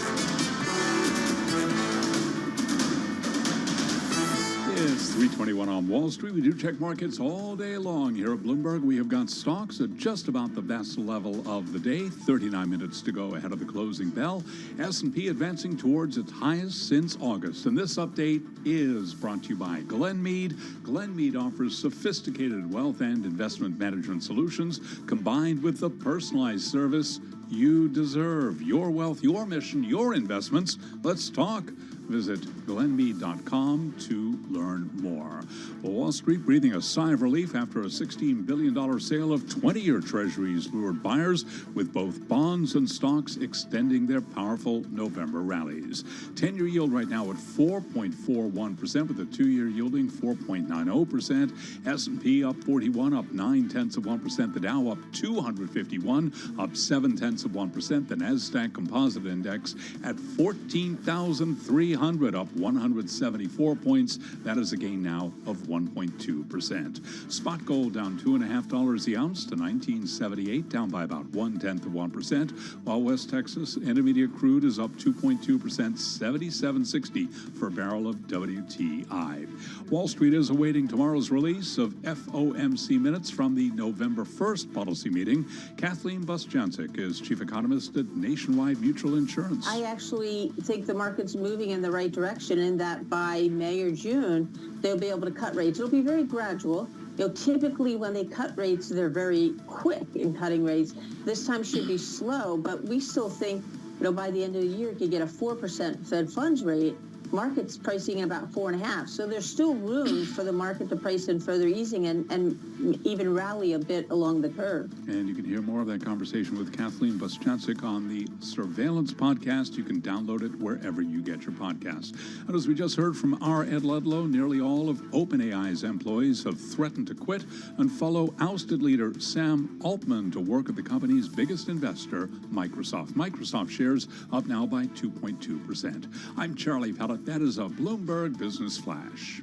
All right, Charlie, thank you so much. You are listening and watching Bloomberg Business Week on this Monday afternoon. Staying with the story of the day, Microsoft hit a new all-time high after the software giant hired OpenAI co-founders Sam Altman and Greg Brockman to lead its new in-house advanced artificial intelligence research team. We were just talking about this with our own Ed Ludlow. Okay, so if you're just getting up to speed, remember, Microsoft is OpenAI's biggest shareholder and closest tech partner, made at least $10 billion investment in the company. The news at the start of the year is really what got us all talking about ChatGPT and generative AI.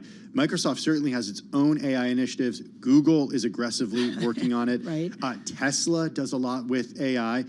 So are others. With more, we got with us Crawford Del Prete, president of IDC, the global research analysis and advisory firm for information technology, telecom, and consumer tech markets. Crawford joins us on Zoom from Massachusetts. Hey, Crawford, give us an idea of your reaction when this broke on Friday. This is a world that you are deeply enmeshed in. What were your first thoughts? Yeah. Oh my God. Hey Tim, Carol, how are you guys? This was a moment, and this is a moment in tech. It was kind of a head scratcher in terms of how OpenAI could think this way, how they could think about making this rash of a move, and really how the dominoes were all lined up for, if you make this move without really a concrete vision to be able to communicate why you're going in that direction, how you could end up in a situation like we're in right now, where you've got employees revolting, where you've got management shakeup, and then where you've got a possibility that Sam could end up in a different place, or in maybe a place where he could be very, very happy and do a lot of things going forward. It has such a cinematic feel to it. Crawford, you guys advise, you do research, you do analysis. Are your clients calling you off the hook and just saying, hey, folks, it's way too early to kind of figure out what the longer-term narrative is here? Oh, of course. Yeah. I mean, I think there's a lot of need to understand and people trying to absorb this. But I think that, long term, this is a time where the future of tech is really on the table.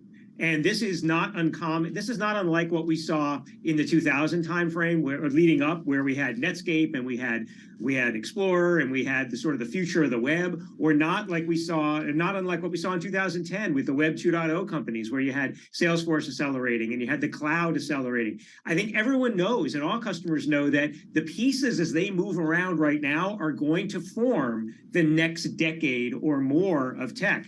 And so I think people are just sort of watching how this ultimately plays out, but knowing that probably the landscape of tech has changed dramatically for a decade or more. Hey, I want to bring in Rachel Metz. She's Bloomberg News AI reporter. She joins us on Zoom from San Francisco. Rachel, you were up all weekend covering this story. We read so much of your coverage and appreciate you joining us today. I want to go back to what Crawford just said, that the future of this tech is at stake right now. Give us your interpretation of what that means and sort of where the chips lie right now, who has what and who can do, and like who can use that for what tech. Yeah, no, it's an issue that I think a lot of people and a lot of different companies are thinking about right now. OpenAI is by many considered to be the leader for the hottest AI right now. A lot of large language models, generative AI in general, OpenAI is looked to as a leader. So all these employees, like over 90% of the company as of this morning, had signed a letter saying, if you don't, go with our demands, we're going to. We may leave the company to affect Microsoft. Then it's a little unclear what happens to the company's technology now and in the future. Well, how do you, Rachel, as someone who's been covering AI for us since we all went like crazy over it earlier this year on that initial Microsoft investment news, it just made us sit up and take notice all of a sudden, like, wait, what is this? How did we miss it? Having said that, let's take the longer lens. Can we take the longer lens as you watch the development of AI and its impact on this world? This philosophical debate that seems to be going on internally at OpenAI about the concerns, the academics on the board, the worry over its impact versus so many out there. We talk to so many different CEOs and leaders about the potential of how it can, in a positive way, maybe transform our world. Yeah, that's a conflict that's been brewing for a while in AI in general. And I mean, it's kind of an interesting thing for technology, right? Because as you were sort of getting at there, we often think of technology, the tech industry, as wanting to push ahead as fast as possible, make things, more and more advanced. Like every time there's a new iPhone, you want, the latest feature is what's happening now. Whereas now we're starting to see some people that are connected to AI and AI research say maybe we should slow down, or maybe we need to slow down. And some of that sounds reasonable to some people, and some of it sounds ridiculous, depending on what kind of arguments they're making for why they want to slow things down. Hey, Crawford Del Pratt, come on back in here, and I want to stay on the philosophical side of things. I mean, there's sort of a couple different camps right here about people's concerns when it comes to AI. Some people said, hey, we do, including Elon Musk, we do not want machines to become essentially more powerful and smarter than human beings. On the other side, there are people who say, wait a second, that's not something we actually need to worry about. How do you characterize these two different sides? Like, play out the worst case scenario for me about what this could look like. Well, the worst case scenario is that you've got machines making decisions at scale and humans reacting to those to those decisions and not being able to govern, second guess, be able to stop bad actors, humans not being able to discern what's reality versus what's not. Think about social media, how you get people spun up with fake images, images that look real but they're not. These are all the things that the OpenAI board was concerned about. But that doesn't mean that you can't have governance. That doesn't mean that you can't have legislation take a much more active role. And I think what remains to be seen is if Sam ends up at Microsoft, to what extent Microsoft will partner with governments, to what extent Google will be forced to partner with governments around these things to allay some of those fears. Well, I feel like, Rachel, too, this is kind of an amped up version of like privacy concerns, right? Like we all have given incredible amounts of information to a Google, to a Meta, to a Microsoft, so much that they know about us, right? And we're all kind of, uncomfortable, but it's kind of, we need it to exist. Is that kind of where we could ultimately get to with generative AI? I mean, look, I would say that what we're seeing for a number of people that are saying we need to like slow down the pace of AI technology, they're not talking about privacy risks so much as they're talking about things like potential extinction risks, like maybe AI that will get so good that it will kill all of us, that sort of thing, which some people say is a real risk, but a lot of people say that's ridiculous. So, I mean, I think that we have to sort of like keep that in mind when we're thinking about what the people who want to slow this stuff down, what some of them are thinking, which is that some of them truly believe that AI is going to potentially kill people. And, an existential risk is, you could see how, that you kind of go in that path and you're like, oh, wow, okay. Yeah, that'll creep you out. Hey, Crawford, got like 25 seconds. The clients that you work with, are they more enthused? Are they more worried about OpenAI and generative AI? Real quickly. I think that most of the customers that we talk to are looking at it as an opportunity. They're looking at it as an opportunity to increase productivity. They're to give people skills that they never had before. But they are asking a lot about the security is tops of the list. Privacy is second on the list of things that they are most concerned about. They are taking an optimistic view, but definitely, I think, need the governance. All right, guys, thank you so much. Crawford Del Pret, president of IDC. Rachel Matz, Bloomberg News AI reporter out there in San Francisco. Hey, let's get a check on the latest world and national news. We got Leslie Lotto in the Bloomberg 1130 newsroom in New York City. Hey, Leslie. Hey, Carol and Tim, former President Trump's limited gag order in the federal election interference case got a hearing in a Washington, D.C. appeals court today. The assistant special counsel, Cecil Van Devender, laid out the government's case. The district court correctly found that the defendant's well-established practice of using his public platform to target perceived adversaries, including trial participants in this case, poses a significant and immediate risk to the fairness and integrity of these proceedings. The appeals court has paused the gag order as Trump continues fighting it. As lawyers arguing the order violates his First Amendment rights, special counsel Jack Smith urging the restrictions to protect potential jurors. Former First Lady Rosalind Carter will be laid to rest next week. She passed away at the age of 96 Sunday afternoon after being diagnosed with dementia in March. The Carter Center announced ceremonies celebrating her life that will start Monday, November 27th in Georgia. During the pardon of the Thanksgiving turkeys at the White House, the president mentioned the former First Lady. We have so much to be thankful for as a nation. This week we'll gather with the people we love and the traditions that each of us have built up in our own families. We'll also think about the loved ones we lost, including just yesterday when we lost former First Lady Rosalind Carter, who walked her own path, inspiring a nation and the world along the way. Many other former First Ladies offered their condolences over the weekend, too. Ugh, the perennial annoyance ruining quiet weekends in U.S. suburbia, the roar of the neighbor's lawnmower, whine of a trimmer, howl of a leaf blower, might be able to move to California, where they are going to get rid of it, banning the sale of these. Global news 24 hours a day and whenever you want it with the Bloomberg News Now. I'm Leslie Lotto, and this is Bloomberg.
markets, headlines, and breaking news 24 hours a day at Bloomberg.com, on Bloomberg Television, and the Bloomberg Business app. This is a Bloomberg Business Flash.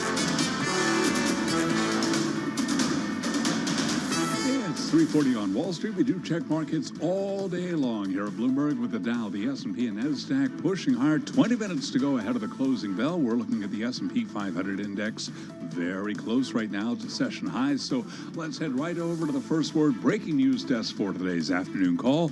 Here he is, Bill Maloney. And good afternoon, Charlie. That's right. U.S. stocks in the green today and added to their gains on a strong Treasury auction. Dow's currently up 268 points. S&P's gained 41, while NASDAQ is higher by 1.2%. The U.S. 10-year yield fell to 4.41%. Gold is down 3, oil trading in the green, and Bitcoin is higher by 1.5%. Among the main 11 S&P sectors, leaders were tech and telecom. Only utilities were in the red, and leaders to the upside in the Dow, Boeing and Microsoft, while Caterpillar and Walgreens led to the downside. In other news, C3 AI cut workers last week across multiple departments. Shares fell 5%, and the OpenAI staff threatening to now quit over the Sam Altman exit now top 700. In the crypto space, the U.S. seeks more than $4 billion from Binance to end its criminal case. And wrapping things up, Microsoft and NVIDIA traded to all-time highs. Live from the first breaking news desk, I'm Bill Maloney. Charlie? Okay, we thank you very much, Bill Maloney. And to hear live breaking news over your Bloomberg, type SQUAWK, SQUA, on your Bloomberg terminal. I'm Charlie Pelleton. That is a Bloomberg Business Flash. I'm driving in my car. I turn on the radio. How about you let me drive? Oh, no. Who's gonna drive you home? Honey, please, I'll do the driving. Drive on. Excuse me, I want to drive. It's the question that drives us. This is the Drive to the Close. That funky music will drive us till the dawn. On Bloomberg Radio. All right, TikTok, everybody. What do we got? About 17 and a half minutes left in today's trading session. We got an equity rally underway. It's an interesting week, holiday shortened trading week because of Thanksgiving. There is some trading. A shortened day on Friday. We have some economic news. What are volumes? Volumes are higher today. Well, maybe people came in. Maybe because of on the NASDAQ, I should say. The NASDAQ and the Dow volumes are higher. S&P volumes are lower. Lower? Okay. Yeah. So, but I think we're on track for, is it a fourth week of gains? Yeah, this would be a potentially fourth for the week S&P of gains, 500 weekly? Yeah. So pretty significant. All right, so let's see what our guest has to say. Our drive to the close, it is certainly on. With us is Greg Halter. He's Director of Research at Carnegie Investment Counsel. They've got about $4 billion in assets under management. He is on Zoom from Cleveland, Ohio. And I just want to mention that the company, Carnegie Investment, it's a registered investment advisor, and they're also a wealth manager. Hey, Greg, welcome. How are you? I'm doing fine. Hope you are as well. We are. We're, trying to keep up with the OpenAI story. Is that something that you guys, think about, talk about on a Monday for fun, or is it about something you talk about from an investment perspective? Probably both. Lots of events over the weekend for sure with Sam Altman, and I just heard on your news piece there, 700 are threatening to leave. We're seeing Microsoft driving to a new high, NVIDIA, which reports this week as well. So definitely it's water cooler chat as well as real business in regards to what Microsoft is doing by hiring Sam. Does anything concern you about this story? We spent a good portion of the beginning of our program talking about philosophical differences between Sam Altman and others on the board of OpenAI with regard to guardrails. In terms of how you're thinking about the technology as an investor, does anything give you pause? It's obviously a potentially and probably contentious area. There's some who think that AI can go too far and potentially ruin the world. Others are looking for the benefits in terms of business, productivity, and so forth. Remains to be seen how all this plays out. There's certainly incredible benefits that can be had if handled properly. So I think that's the main crux of the issue here, is how this plays out over time. And really, we're talking about 1 year since the ChatGPT came onto the scene. Right, January, right, of this year, that big investment by Microsoft, where we're all like, wait, what's going on here? Hey, you said, I feel like first of all, Greg, that when there's money to be made, investors are like, yeah, I got some concerns, but how do I make money? So how do I make money off of this? You said that there's real business. It's not only water cooler talk today, it's real business. So, are investors calling you guys up and saying, increase my position exposure to Microsoft, NVIDIA? Is there a private market folks or, who are saying, how do I get in on the OpenAI side of it from a private market perspective? What is the real business that's coming off of this for you guys today? Very good question, Carol. And we have had clients call and ask us what we're doing in this regard. I think a lot of investors have lots of questions and are confused on exactly what it is. Our stance has been, rather than go with the more speculative companies that really don't have revenues yet, we're looking at the Microsofts of the world and Amazon and NVIDIA, the companies that make the chips, and the data centers. So Eaton providing the electricity and the electrical power into that area. Those are the ways we're playing this, the more established companies. I want to shift gears a little bit and sort of zoom out. Well, Carol, you wanted to Well, you said Eaton providing the power, meaning what? Wait, help me here. Sure. Eaton is a Cleveland company, actually not too far from us right here. And they are huge into the electrical business. So everything from soup to nuts in terms of regulators, and their backlog is huge, and it's out into multi-years now. So Eaton's products are needed for these data centers. The data centers are what are crunching all this data. AI is probably tenfold, at least fivefold increase over what we have currently. So Eaton is a huge player, huge beneficiary of that, as long as this trend continues. It is a $90 billion market cap. You're right. We don't necessarily talk about it day to day, and it is up about 45% this year. This speaks to, it's like, I feel like when it was either content and folks were like, I don't care who creates the content. I want to be the pipe that gets it into everybody's home. And that's what it sounds to me like right now. Artificial intelligence, whether we have problems with it or concerns about it, probably here to stay. I don't kind of necessarily know who's going to be leading with it, but if I can be the backbone or the infrastructure, I'm in it too. Right, it's the so-called picks and shovels approach, the gold rush, or the Levi's jeans approach, right? Okay, so let's talk more of those, Greg. What else do you have for us? You've got Eaton that Carol just mentioned, that you just mentioned. Then there are the big players like Microsoft, like Amazon, like NVIDIA. Who else is out there that could be, that or is on your radar? Sure. There's some other companies that I think investors wouldn't really think of, but Accenture, ACN is the symbol there. In terms of the consulting, all these companies want to deploy AI, but how do they do it? What's the best way?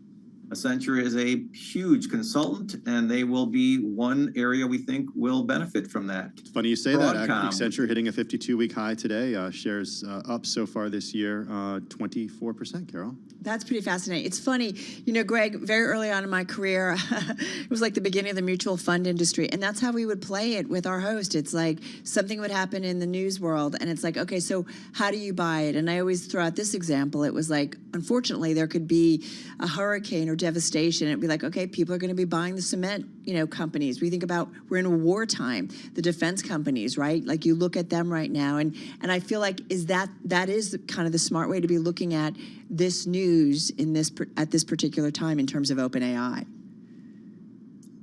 No question. I mean, here's another one. Stryker is going to be using AI in the future of its implants. And, from personal experience, I'll be having a hip replacement in 10 days. There will be using the Mako robot. Wow. Stryker is at the cusp of all kinds of innovation, and they will be deploying AI in that space as well. So these are all to make these procedures easier, faster recovery. I mean, that's huge for someone who's undergoing that type of procedure. Really smart way to look at this story. Can't tell you how much we appreciate it. Greg Halter, Director of Research at Carnegie Investment Council. We mentioned $4 billion in assets under management. Happy Thanksgiving, Greg. Thank you. Yeah, and good luck on the hip surgery coming up 10 days away. Hope you have a restful time and you're back on your feet and back with us too very soon, Greg. Appreciate it. Absolutely. Well wishes to him in that journey. All right, you are listening and watching Bloomberg Business Week. Carol Massar, Tim Stenovic, and this is Bloomberg.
your company news headlines on Bloomberg Radio. From Bloomberg World headquarters, I'm Charlie Pellet. Just getting word that CEO Mark Benioff of Salesforce.com is offering to immediately employ researchers who are resigning their posts at OpenAI. According to a post on X, formerly known as Twitter, he says Salesforce will provide matching compensation. So again, Benioff is inviting OpenAI researchers to join Salesforce's AI team. Citigroup, meanwhile, is eliminating more than 300 senior manager roles as part of CEO Jane Fraser's efforts to simplify the Wall Street giant.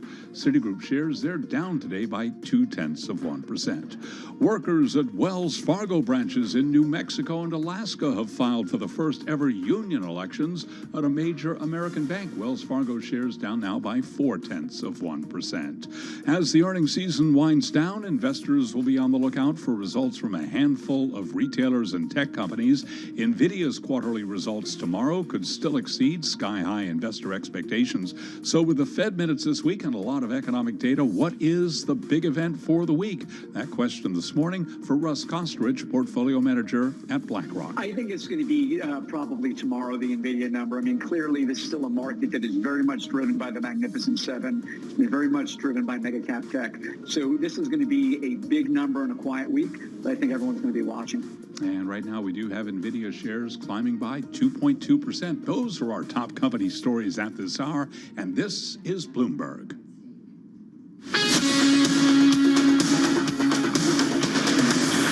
This is Bloomberg Business Week with Carol Messer and Tim Stenevec on Bloomberg Radio. All right, everybody, just getting down to about 4.5 minutes away from the close. Equity market, Charlie just breaking it down for you, just rolling over from our best level of the day. But nonetheless, you know, rally here. And as you said, there's some momentum, certainly when you look at something like the NASDAQ. I think the NASDAQ 100 at a 22-month high. So investors, no surprise with all this talk about OpenAI, right? Like we're focused on NVIDIA, it in a big way. Thanks, Microsoft, at all-time highs today. NVIDIA is at an all-time high today, Carol, and it's reporting earnings after the bell tomorrow. Love that, right? And, you know, I thought just what we heard from Greg Halter was really fascinating over at Carnegie Investment Council, thinking about, okay, we're going to see, we don't necessarily who is going to be kind of the leaders ultimately in AI, I guess, front and center, but you start to think about the other companies that are going to be tapping into things or benefiting, you know, whether it's those providing the data infrastructure, whether it's those in the medical community, they're going to tap into it. So I thought that was really, really interesting. Do you want to talk about some of the other news that's happening in the big banks today? I would love to talk about some of the news. Where do you want to go? I want to start with Citi.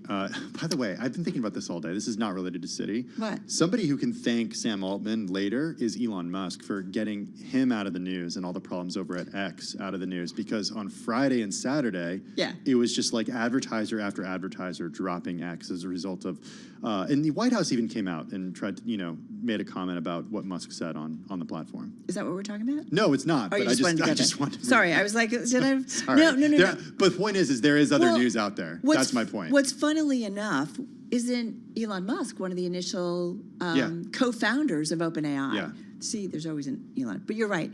The pushback, the blowback. We've talked about it. The platform, formerly known as Twitter, now known as X, is a very, very different dynamic. Hey, just quickly to the Citi story. We know that they've been going through some changes, a restructuring. Well, Citi eliminating more than 300 senior manager roles. This is all part of CEO Jane Fraser's efforts to simplify the Wall Street giant, kind of clean out the structure, if you will, pull out some of the layers.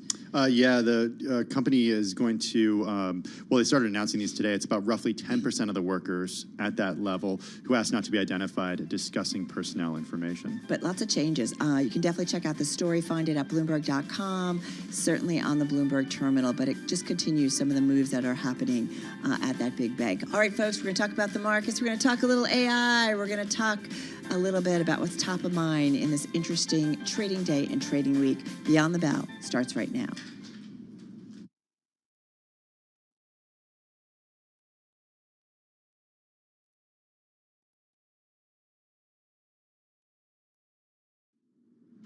Beyond the Bell, Bloomberg's comprehensive cross-platform coverage of the U.S. market close starts right now.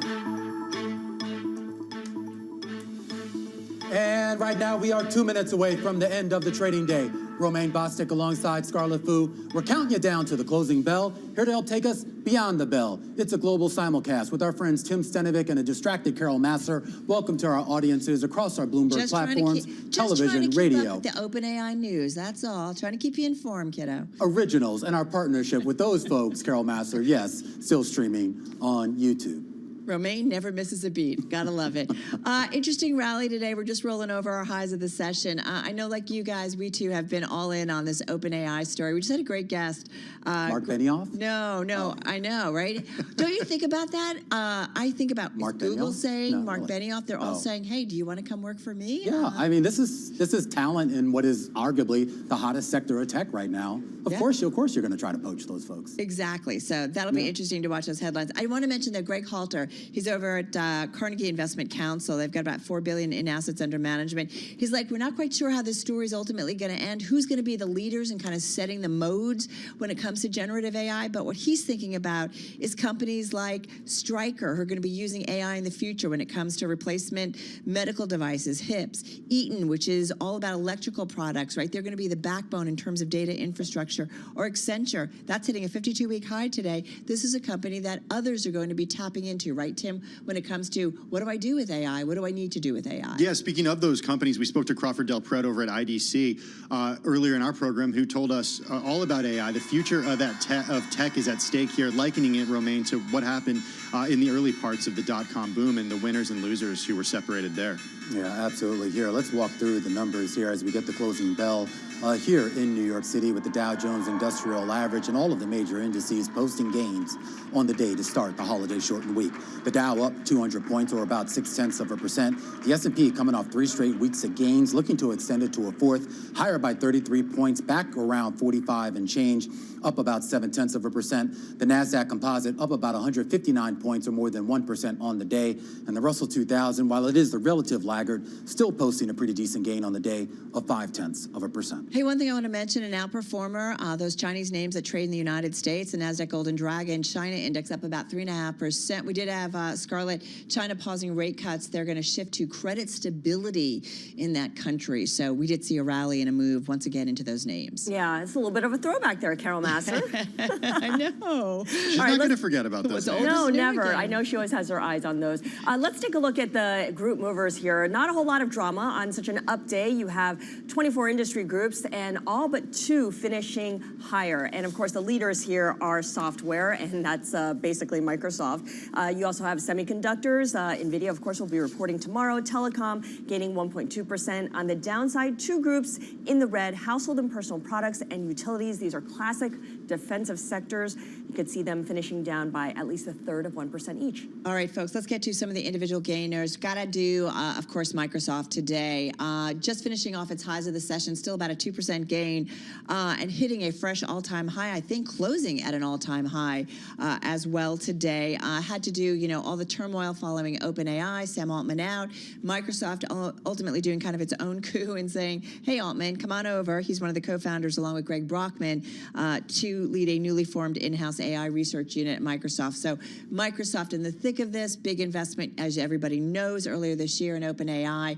So that name finishing up about 2% on the day, really helping provide some support there in the NASDAQ on this Monday. Also, interestingly enough, solar stocks rallying in a big way. They've had a brutal earnings season, but nonetheless, investors giving it some love. If you look at the Invesco Solar ETF, it was up about 3% in today's session, still down almost 40% year to date.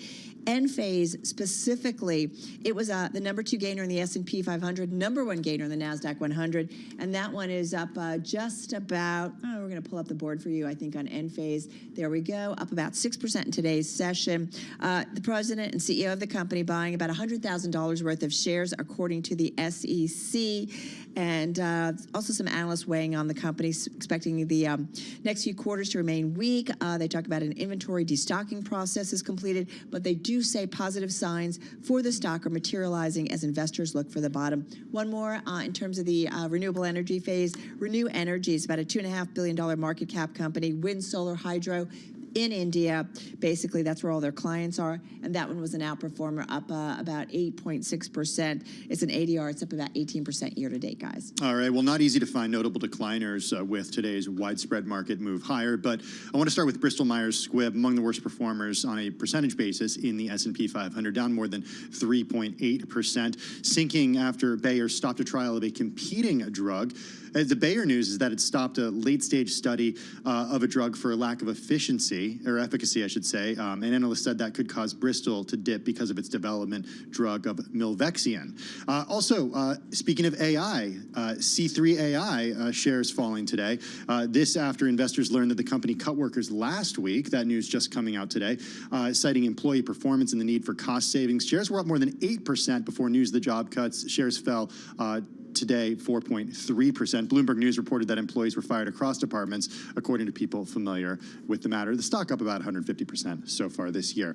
And then NRG Energy Inc. Announced that it's replacing its CEO following a dispute over the company's $2.8 billion acquisition of Vivint Smart Home.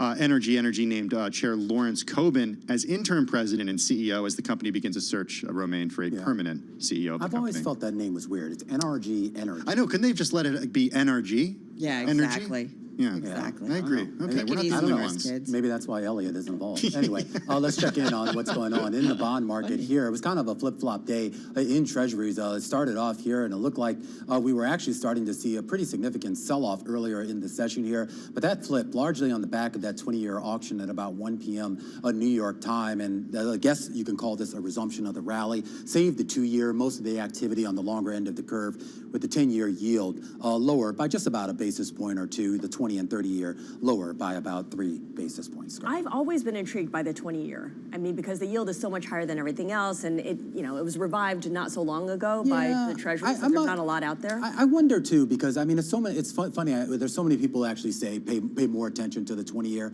Obviously, it doesn't have the volume that you have on the 10-year or even on the 2-year here. But a lot of people are saying you get a little bit better read on investor sentiment on the 20-year and for that matter on the 5-year than you do on the 2 and the 10. So what do you think investors are really kind of focusing? Obviously today we're all over OpenAI. I just see actually some tech earnings. That's what still we're focusing on. Yeah, well, Zoom is actually just reporting earnings. Man, they look pretty good, Carol Masser. You want me to read them for you? 3Q numbers coming out right now as we cross the wire. Adjusted EPS at $1.29, Carol Masser. The street was looking for $1.10. That would be a beat. Revenue for the quarter also coming in pretty above estimates. 1.14 billion. The street was looking for 1.2. And here's your forecast. On a full year basis, revenue 4.51 billion to 4.51 billion is a range they given, and they previously saw 4.49 to 4.5, so a little bit of a nudge higher. So we're still zooming around, right? We're still doing, making use of it. 7% higher here, Scarlett, in the aftermarket. Yeah, a big question for Zoom, of course, is what happens when small businesses faced with higher rates and people are going to take a look at these costs, but there's also sort of what's the alternative, right? Yeah. I mean, well, there are alternatives. FaceTime. Good alternative? Yeah, Microsoft Teams is a big one. What? It's huge. Microsoft Teams? Absolutely, yeah. Part of the Office bundle. Exactly, and that's the reason, because Microsoft has this relationship with so many Fortune 500 companies. All they got to do is flip a switch and you're using Microsoft Teams. Can I just say, since we're so focused on AI today, in their press release, they're talking about their all-in-one intelligent collaboration platform with advanced new capabilities like Zoom AI Companion and continuing to evolve our customer and employee engagement solutions. We're also pleased with, they're talking about AI capabilities. So usage of our new AI capabilities enhancing the value of our platform. What's interesting is I start to think if there are cost pressures on companies, if we fall into some kind of recession perhaps last year, do companies start to think, well, wait a minute, working from home, not so bad. I don't need as much office space. Yeah. I can kind of, let's go back to Zooming. I don't know. I'm just putting it out. If you have real estate commitments, you're not going back to Zooming. You're forcing everyone to come in. You make them come in. But it is a good point. People are joining even from the same offices. Yeah. They're joining on these video conference software, and that's not going to go away if you have a return to office. All right, guys. That's it for Monday. We'll see what tomorrow brings and whether or not there's more OpenAI headlines. So we will certainly be following it. All right, that's a wrap. Our cross-platform coverage, radio, TV, YouTube, and of course, Bloomberg Originals. We will see you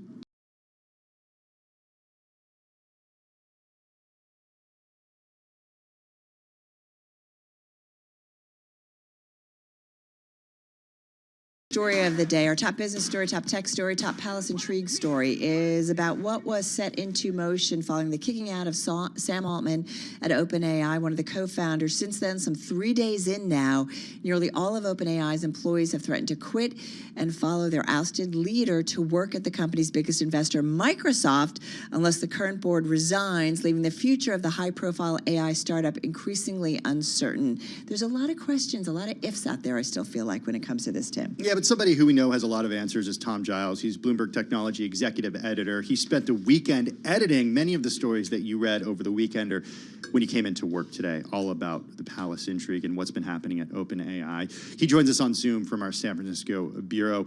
It's good to have you with us, Tom. Your first reaction. It's always good to be on with you guys. Oh, thank you. You don't get a break. That's the bad news. Okay. Now, come on. It was all football and Warriors basketball for the weekend. Okay. Yeah, sure. Hey, you've covered this space so closely. You've spent years in the Valley. When this headline crossed just after 3:30 Wall Street time, around lunchtime for you guys in San Francisco, what was your reaction? What were your thoughts? That was a major shocker, and you're talking to somebody who's seen some real doozies over the years. CEOs getting ousted over improprieties, boards splitting over disagreements.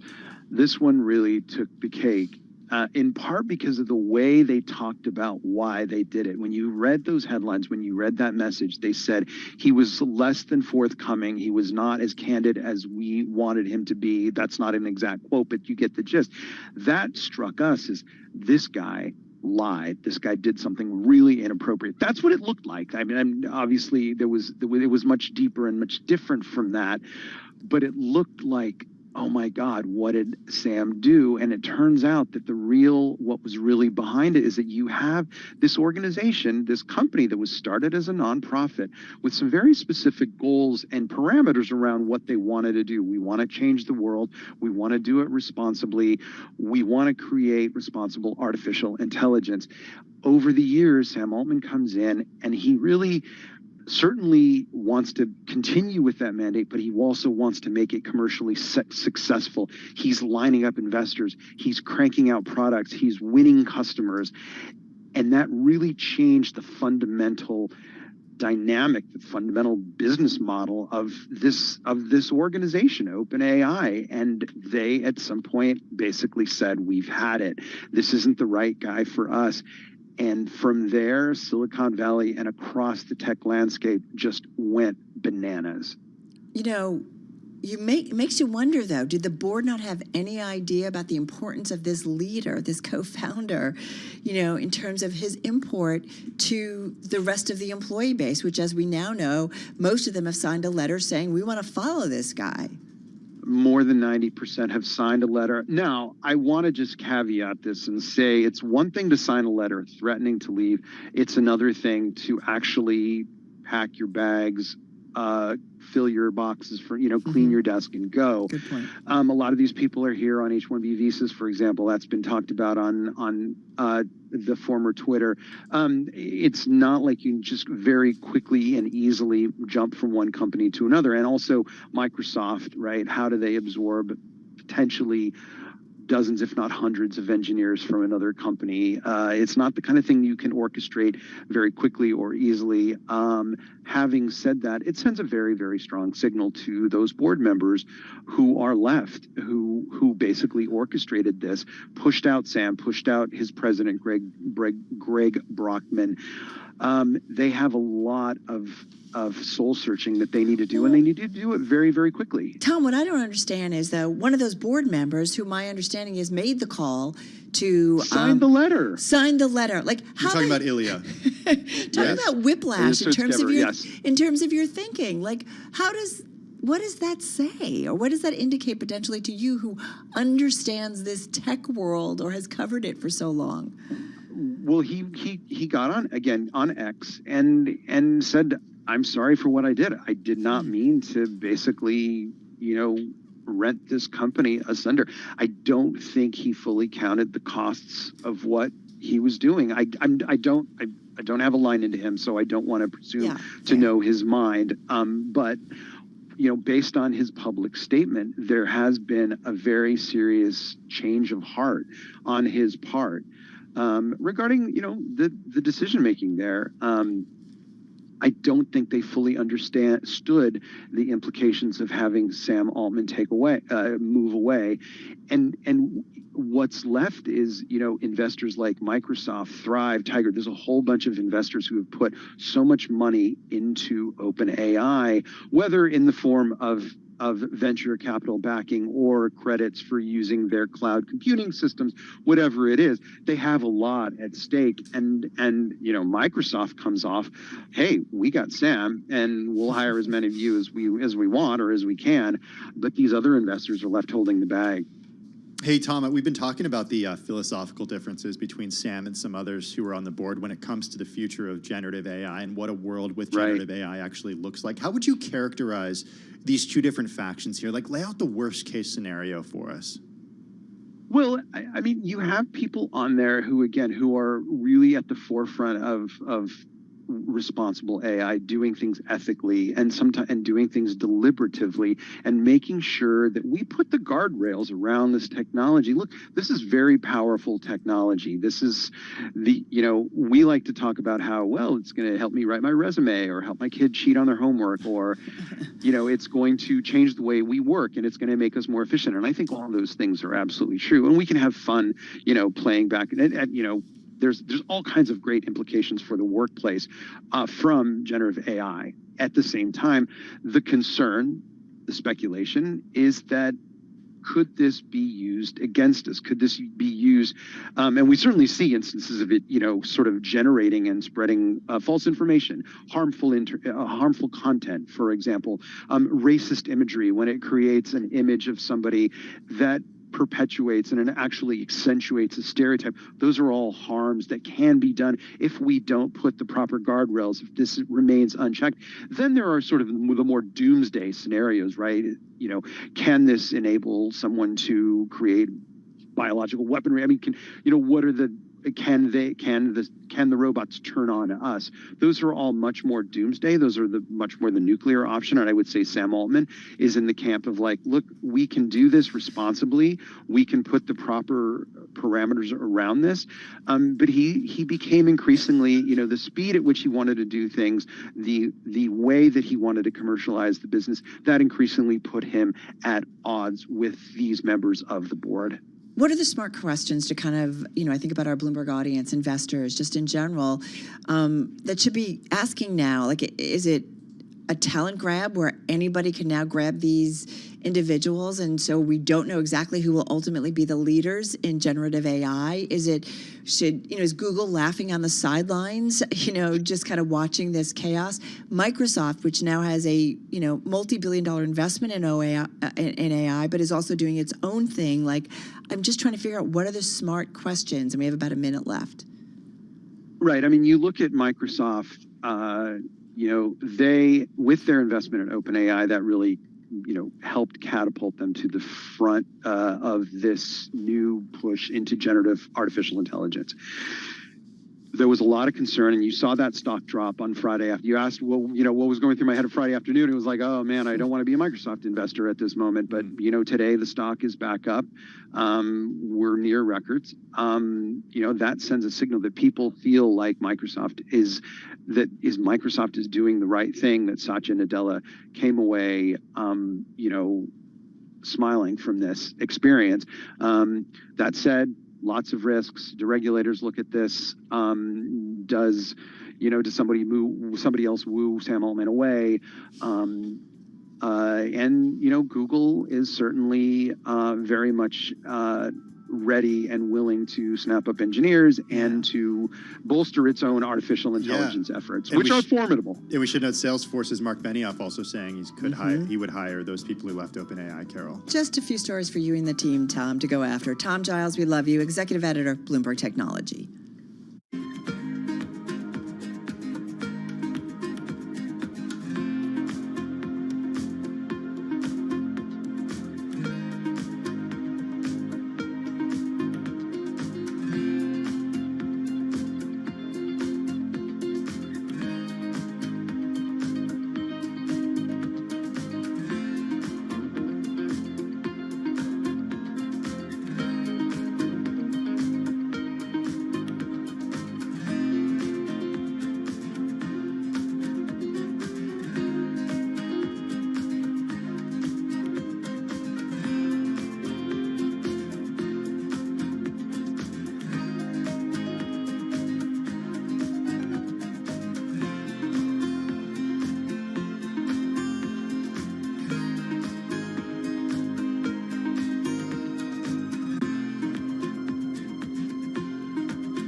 markets, headlines, and breaking news 24 hours a day at Bloomberg.com, on Bloomberg Television, and the Bloomberg Business app. This is a Bloomberg Business Flash.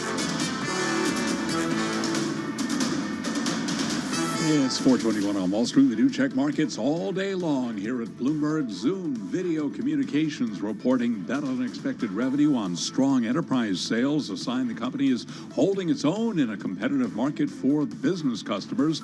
After hours, we got Zoom up now by 7%. The U.S. stock market extended its powerful November rally ahead of NVIDIA's results tomorrow after the bell. NVIDIA up 2.2% today as Wall Street breathed a sigh of relief after a $16 billion sale of 20-year treasuries lured bond buyers. So here's where we ended. The S&P 500 index up 33 points, now at 4547, a gain of 0.7%. The Dow up 203 points, up by 0.6%. The Nasdaq Composite Index up today by 159 points, up 1.1%. 10-year yield 4.41% with a 2-year 4.91%. Gold down $3.60 the ounce, down by about 0.2%, 1977. And West Texas Intermediate crude up 2%, 77.57 a barrel on West Texas Intermediate crude. Salesforce CEO Mark Benioff has offered to immediately employ researchers resigning their posts at OpenAI as uncertainty grows about the future of the ChatGPT creator following the axing of boss Sam Altman last week. In a post on X, Benioff said Salesforce will provide matching compensation to any researcher who has quit OpenAI. Again, recapping, stocks higher, S&P up 33 points today, a gain of 0.7%. I'm Charlie Pellet. That is a Bloomberg Business Flash. Hey, thank you so much for that update, Charlie Pellet. Really appreciate it. And also, welcome back. We missed you last week.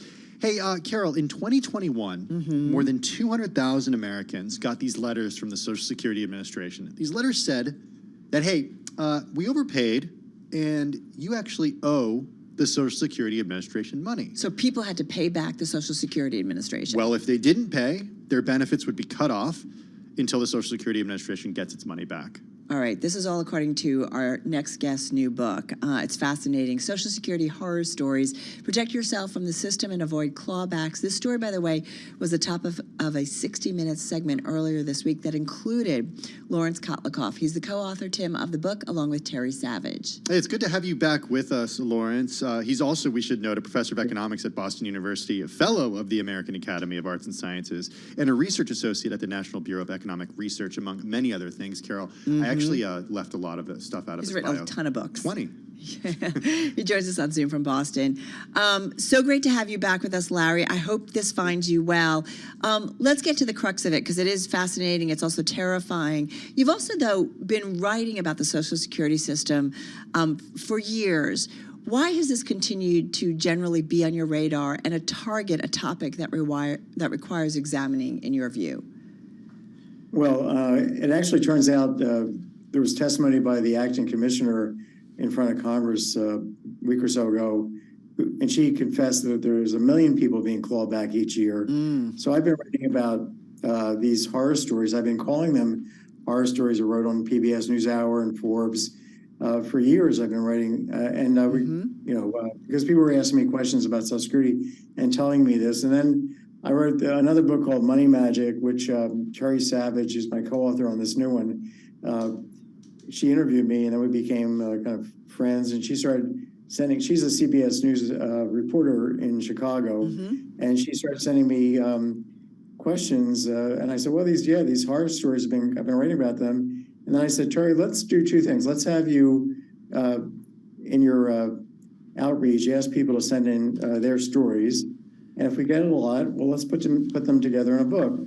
Within a couple of weeks, we had over 150. Wow. And she knows that there were CBS contacts to people at 60 Minutes. So bingo, we were on 60. So it's been there. It's been there going on for years. It's just that things came together that we could actually get this into the public attention. And then we decided we would write this book and bring it out at the same time. We only have about 6 minutes or so. So get to the heart of what's happening. What's happening is that there are Social Security is making mistakes, and they're mantra is your mistake is our mistake. I mean, our mistake is your mistake. And so they can overpay you for years on disability benefits, on your retirement benefit, on your spousal benefit, on whatever, child benefits, and they are making a mistake. You don't know it. You're thinking you're getting the correct amount, and then 15 years later, you get a bill in the mail for $10,000 or $50,000 or $25,000, but it's usually quite big. I've seen bills as large as $304,000. They have no clue what they're doing, really. The system is so complicated. The manual, the handbook, the manual, operating manual goes 20,000 pages, covering 28 rules that are in their handbook about just 12 benefits. So it's complicated beyond belief. So they make mistakes all the time, and then they don't catch them, and it's your fault. Lawrence, you argue that the onus is on us to actually make sure that we're being paid the right amount, given that the Social Security Administration has made and continues to make so many mistakes. What do people listening and watching us right now need to know about how they can make sure that they're not going to get one of these letters? Well, one of the things I've done over the years is to produce a software tool called MaximizeMySocialSecurity.com. MaximizeMySocialSecurity.com. We write about it in the book, but it's been there for years. It's $39. People can go and check that they're getting the correct benefit. If they're being overpaid, they can. But can I just do that by logging into the Social Security Administration website and creating an account there? Well, no, because they're not asking you. Those calculators there that they have are very primitive and make crazy assumptions, and it's not even clear that they're. No. So I would say the answer is no. I would say the software that we have is far more accurate. We've actually corrected some of Social Security's own benefit calculations and gotten them to fix their system using our software. So help me understand, though, in terms of these overpayments that kind of go undetected for years, and then all of a sudden individuals get something from the Social Security Administration saying, hey, by the way, we overpaid you and you owe us a chunk of money. And sometimes, as you said, in cases, it could be more than $300,000. It's a lot of money. Help me understand the overpayment. Was it a slight overpayment, extreme overpayment, where somebody who was getting a check might have said, wow, why did that go up so much? Well, I'll give you an example. Lady becomes disabled. She writes a child's book. It becomes a bestseller. For a number of years. She starts getting royalties, and then she calls every year and says, listen, I'm getting these royalties. Can I still get my disability check? They say, no problem, it's royalties. Then she gives a talk or two at a local library. They send her a 1099 for the expense of going to whatever, parking or travel. And then Social Security changes its mind 10 years later, says all those disability benefits we've been paying you for all these years, they're actually earned income because you actually took steps to sell your book. You gave these 2 talks, and therefore you owe us $304,000. And then she appeals. The administrative law judge says, well, it has to be our mistake. It is our mistake, but also you have to be poor. And I've looked at all your financial records, and guess what? I've looked at your cable plan, and you have lots of TV stations. It's a very rich plan, very good plan, and therefore I've decided you're not poor, and therefore you have to pay back the $304,000, or we'll just continue not to pay you your check until you die. So you're saying they say, hey, it's okay, you should get these benefits, and then all of a sudden they kind of change the rules? Is that fair to say? They can change the rule. They can change their mind 45 years later. We've seen clawbacks going back. Somebody was 65, they're being clawed back for $175 because they got a child benefit for 1 extra month when they were 19, because they were still in high school, and Social Security got wrong when they actually graduated high school. I mean, it's horrendous. And it's not just the disabled. We're talking about 1 million people a year for all kinds of reasons.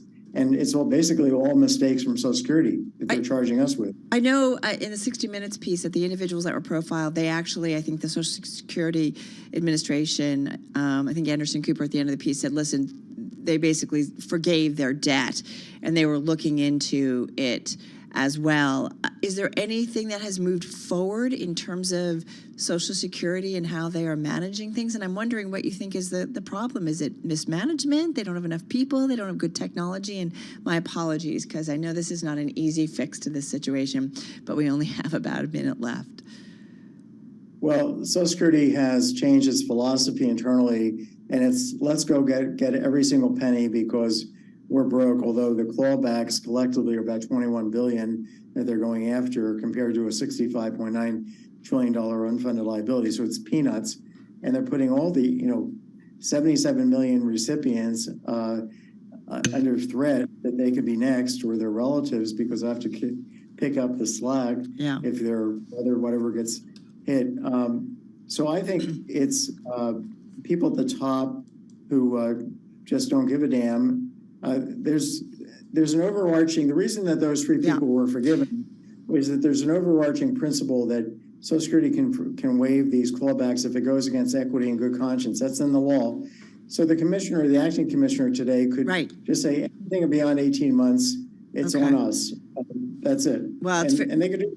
Well, very interesting. There's a lot more in your book. Larry Kotlikoff, thank you so much. Professor of Economics at Boston University. His book, Social Security Horror Stories. Let's get checking the latest world and national news. We got Leslie Lotto in the Bloomberg 1130 newsroom here in New York. Hey, Leslie. Hey, Carol and Tim, few updates from the White House on talks to release hostages trapped in Gaza following the October 7th terror attack in Israel.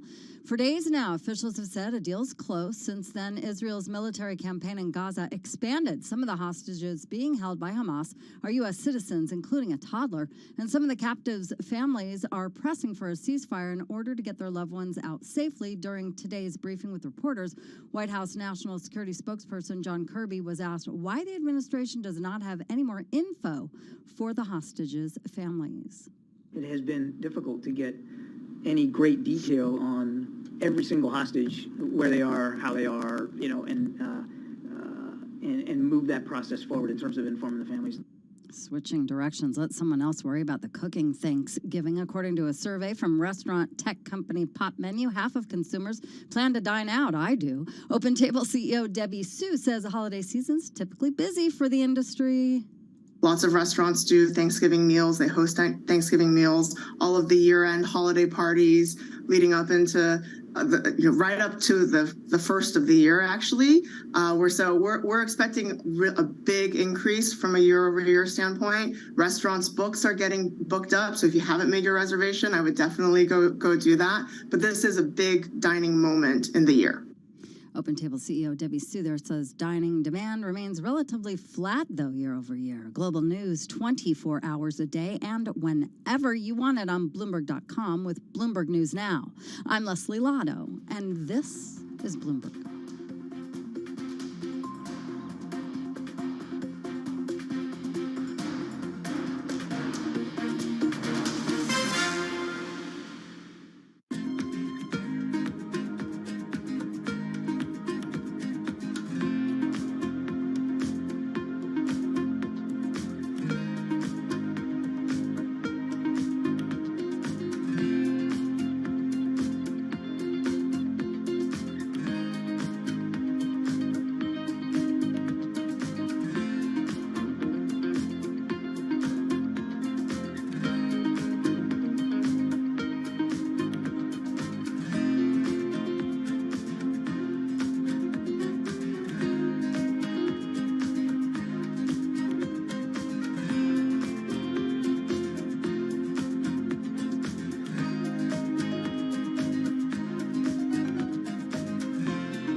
4% after earnings. Zoom Video Communications reported better than expected revenue on strong enterprise sales, a sign the company's holding its own in a competitive market for business customers. Again, after hours, after an initial jump of 7%, Zoom now higher by 4.4%. The Dow, the S&P, NASDAQ all advanced today. The stock market extended its powerful November rally ahead of NVIDIA's results tomorrow, with Wall Street also breathing a sigh of relief as a $16 billion sale of 20-year treasuries lured bond buyers. S&P today up 33, a gain of 0.7%. The Dow up 203, up 0.6%.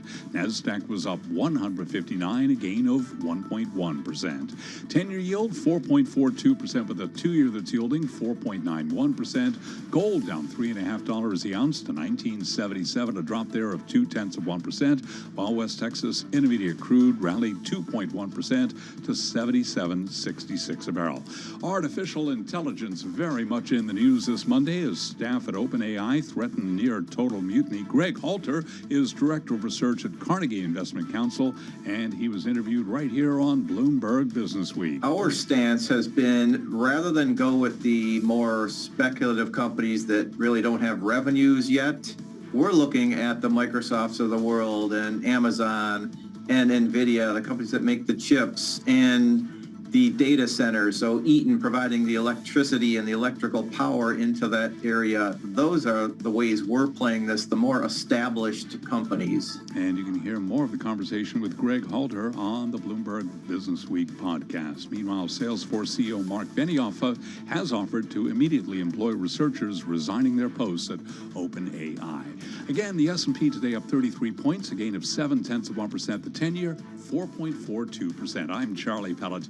That is a Bloomberg Business Flash. All right, Charlie, thank you so much. You are listening and watching Bloomberg Business Week on this Monday. Carol Massar along with Tim Stanovic live on Bloomberg Radio, on YouTube, and, of course, on our streaming service, Bloomberg Originals. Well, the Bloomberg U.S. Aggregate Bond Index, it tracks about $25 trillion of investment-grade government and corporate debt, gained about 1.4% last week. It's up 0.5% for the year, and that's after we got softer than expected inflation data. That index, by the way, we should note, posted a record loss of 13% in 2022. Okay, so let's look into our crystal ball and figure out what 2024 has in store. All right, Wizard Stanovic. 2023 is not even over yet, Carol, but we're already looking ahead. We've got Leslie Falconio, head of taxable fixed income strategy at UBS Global Wealth Management. She joins us on Zoom from New York City. Good to have you with us, Leslie. So give us an idea of what we can expect, not just in the year ahead, but just in the next 6 weeks as we wrap up 2023. Right. Well, let's start with the next 6 weeks first. I mean, as you know, we've rallied quite a bit from the October level of 501 on 10-year yield. I mean, as you mentioned, right after that CPI number, we got a really large move. The market is pricing in and pushing forward now some easing from the Fed in 2024. Now we have, a 35% chance that they start in March. The easing in 24 has been priced into 100, to about 100 basis points. We think that's a little bit overdone. For the rest of the year, we have the Fed on December 13th. We still have another inflation number. We have another payroll number. So, I think there's a bit of FOMO out there in terms of if you don't lock in right now, even though our view is no question that yields will be lower in 2024. We think around 3.5 to 3.75 going into near the end of 2024, but that's not necessarily a straight line. And so we've seen a bit of this loosening of financial conditions, the equity market doing well, and a bit of reversal from the last time the Fed met back, a month or so ago. So, I wouldn't be surprised if we saw a little bit of rise in interest rates in the short term, but for, in 24, there's no question yields are lower. Well, one thing I would say, Leslie, if anything, fool me once, shame on you, fool me twice, because I feel like we've had some fake outs when it comes to the Treasury trade, and there's either enthusiasm in terms of, or expectations that rates stay higher for longer, as the Fed has certainly lectured us about for a long, long time, or all of a sudden we move in the other direction. The volatility that we can see in this market can kind of give you a bit of whiplash. No question. I mean, just look at what happened with the 2-year. I mean, the 2-year moved last week around 20 basis points lower, right? That was like the biggest move that we've seen since SVB. So there's no question. There's a lot of volatility out there, but there's volatility because this is a show me market. And, with, Chair Powell kind of having the sort of wait and see type of rhetoric, you're sort of moving on every number. When CPI was so weak, the market really adjusted really quickly. When claims came out weak, the market adjusts quickly. And now that we're sort of through that, if in fact we have the next CPI, we have a reversal, then you're going to have a definitely different outcome than we're seeing right now in terms of Treasury yields. Well, I'm so glad you brought that up, because it does seem like this was kicked off with the ever so slightest downside surprise when it came to jobs, when it came to CPI. What happens if we find out that, inflation's a little stickier getting from 3% to 2% than people thought?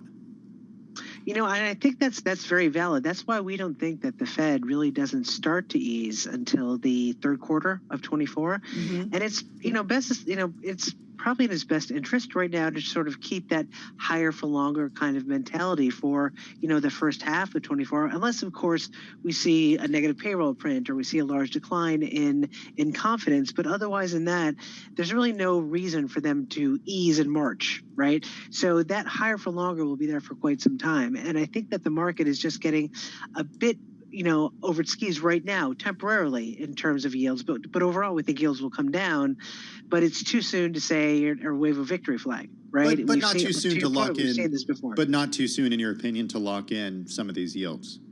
You're absolutely right, because when you think about, when you get to that 5% 10-year yield, or even where we are right now, around that 4.5%, that compounding income is a huge tailwind to total return, and that's really what we're thinking about. The amount of that yields need to rise, right, for you to have a negative return is 60 basis points. It's quite a bit. And I know you were talking about earlier about the ag and what happened with the ag in 2022, and I think that's one of the valid points is that everyone says, oh, could this be the third consecutive negative return of fixed income, right? But you were starting a base case of 50. Why buy the 10-year for 4.42 when you could buy the 2-year for 4.91?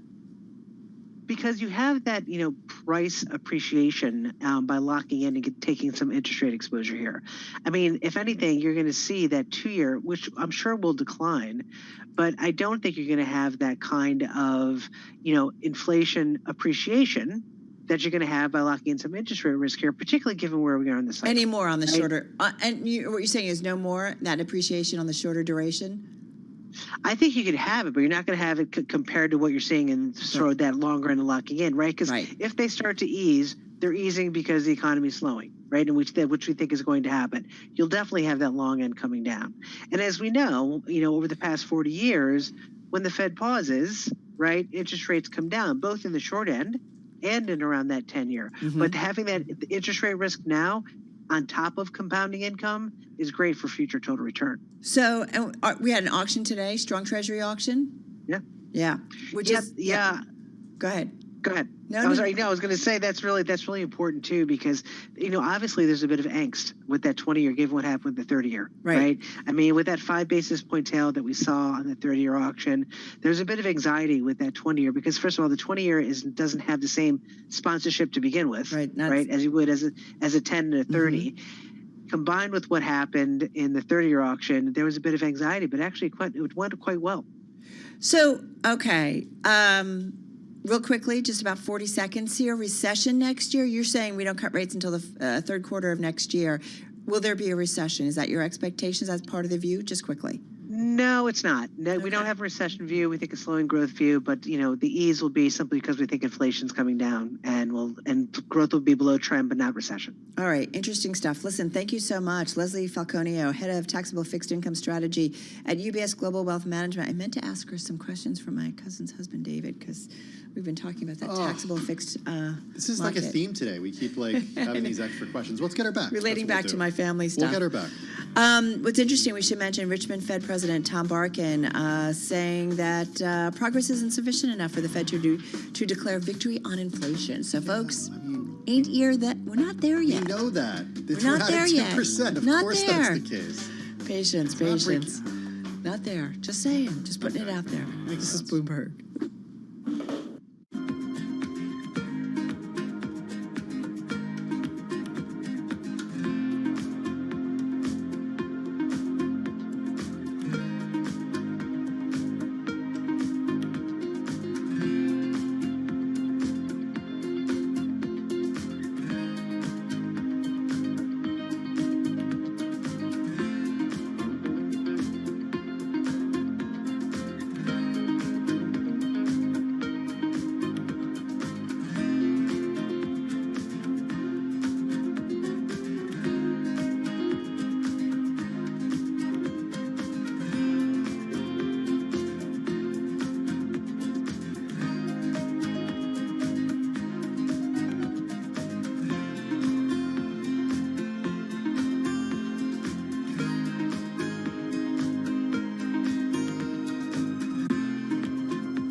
your company news headlines on Bloomberg Radio.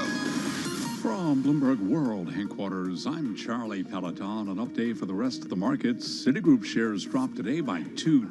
Citigroup is eliminating more than 300 senior manager roles as part of CEO Jane Fraser's efforts to simplify the Wall Street giant. And with more, here's Bloomberg's Erica Herskowitz. Charlie, the company started officially announcing the cuts this morning. They amount to roughly 10% of the workers at that level. The workforce reductions, which the bank has said may continue around the globe into next year, come as Fraser eliminates layers of management and gets rid of co-head structures to speed up decision-making across the bank. The restructuring is set to be New York-based Citigroup's biggest in 2 decades. Charlie? Bloomberg's Erica Herskowitz. The labor movement is taking a step towards spreading to a Wall Street bank. Bloomberg's Nathan Hager has more from Washington. Workers at Wells Fargo branches in Albuquerque, New Mexico and Bethel, Alaska have filed to hold the first ever union elections at a major U.S. bank. Their petition with the National Labor Relations Board says they're looking to join the Communications Workers of America under the banner Wells Fargo Workers United. A campaign's been underway since 2021 to organize the bank. The Committee for Better Banks, which is aiding the effort, says more than 900 employees across the country are engaged in the campaign. In Washington, I'm Nathan Hager, Bloomberg Radio. NVIDIA's quarterly results tomorrow after the close of trading could still exceed sky-high investor expectations thanks to strong demand for generative artificial intelligence. NVIDIA up 2.2%. Those are our top company stories, and this is Bloomberg.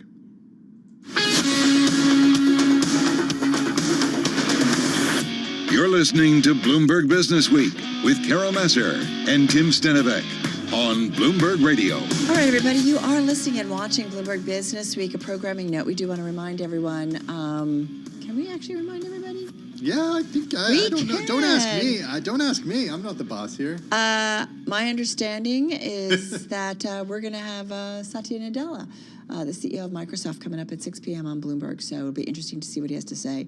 Such a big story, OpenAI, and I just wonder where he goes with the conversation. Yeah, before we get to that, though, let's get a check on the latest world and national news. We got Leslie Lotto in the Bloomberg 1130 newsroom in New York. Thank you, Carol and Tim. A hearing about a gag order in one of former President Trump's cases ending without a decision. The limited gag order from the judge in his 2020 election subversion case was frozen until the 3-judge panel considered how to balance Trump's free speech rights. Prosecutors claim the order is necessary to protect witnesses, prosecutors, and court personnel from intimidation. Israeli forces engaging in heavy fighting with Hamas in the northern Gaza Strip overnight, as the U.S. says it is optimistic about a deal to free some hostages held by the militant group. We asked Israeli government spokesperson Eylon Levy about the progress in getting the hostages freed. Israeli society is, of course, sick with worry for the fate of our 240 hostages, including 30 children. I really do mean sick with worry. People aren't sleeping properly. We're doing everything we can to bring them home. You'll understand that I can't comment on sensitive negotiations that are ongoing because human lives hang in the balance. We hope to bring these people home, but the less we say, the better at this point. First Lady Jill Biden welcoming the arrival of the White House Christmas tree. This year's is 18.5 feet. It is a Fraser fir from the Klein Church Nursery in Fleetwood, North Carolina. She was joined by military families as part of her Joining Forces initiative in support of service members and their loved ones. She lit up when mentioning children who got to see the tree for the first time. Some of the kids said that they had never seen a tree so big. So I hope you'll all come back during the holidays with your families and join us and come see the tree when it's decorated. Global news 24 hours a day and whenever you want it with Bloomberg News Now on Bloomberg.com. I'm Leslie Lotto, and this is Bloomberg. Carol and Tim. All right, Leslie, thank you so much. Well, what story we want to get to? You know, NVIDIA, they're going to be reporting earnings after the close, so we're going to be all over those numbers. Speaking of AI, which we have been obsessed with today because of the turmoil, it seems, at OpenAI, which is, I feel like, still TBD in terms of how it all plays out ultimately. Yeah, this is just fascinating here. It'll be interesting, Carol, to get a check on, you know, NVIDIA gave really bullish guidance in its last earnings report 3 months ago. So did it miss the guidance? Did it go blow past the guidance? Up 245%. Best performing stock in the S&P 500 Sorry, I shouldn't say it gave bullish year. guidance. What it did was it blew past expectations for the previous quarter. That's what it did. So living, you know, we all have, safe to say the investment community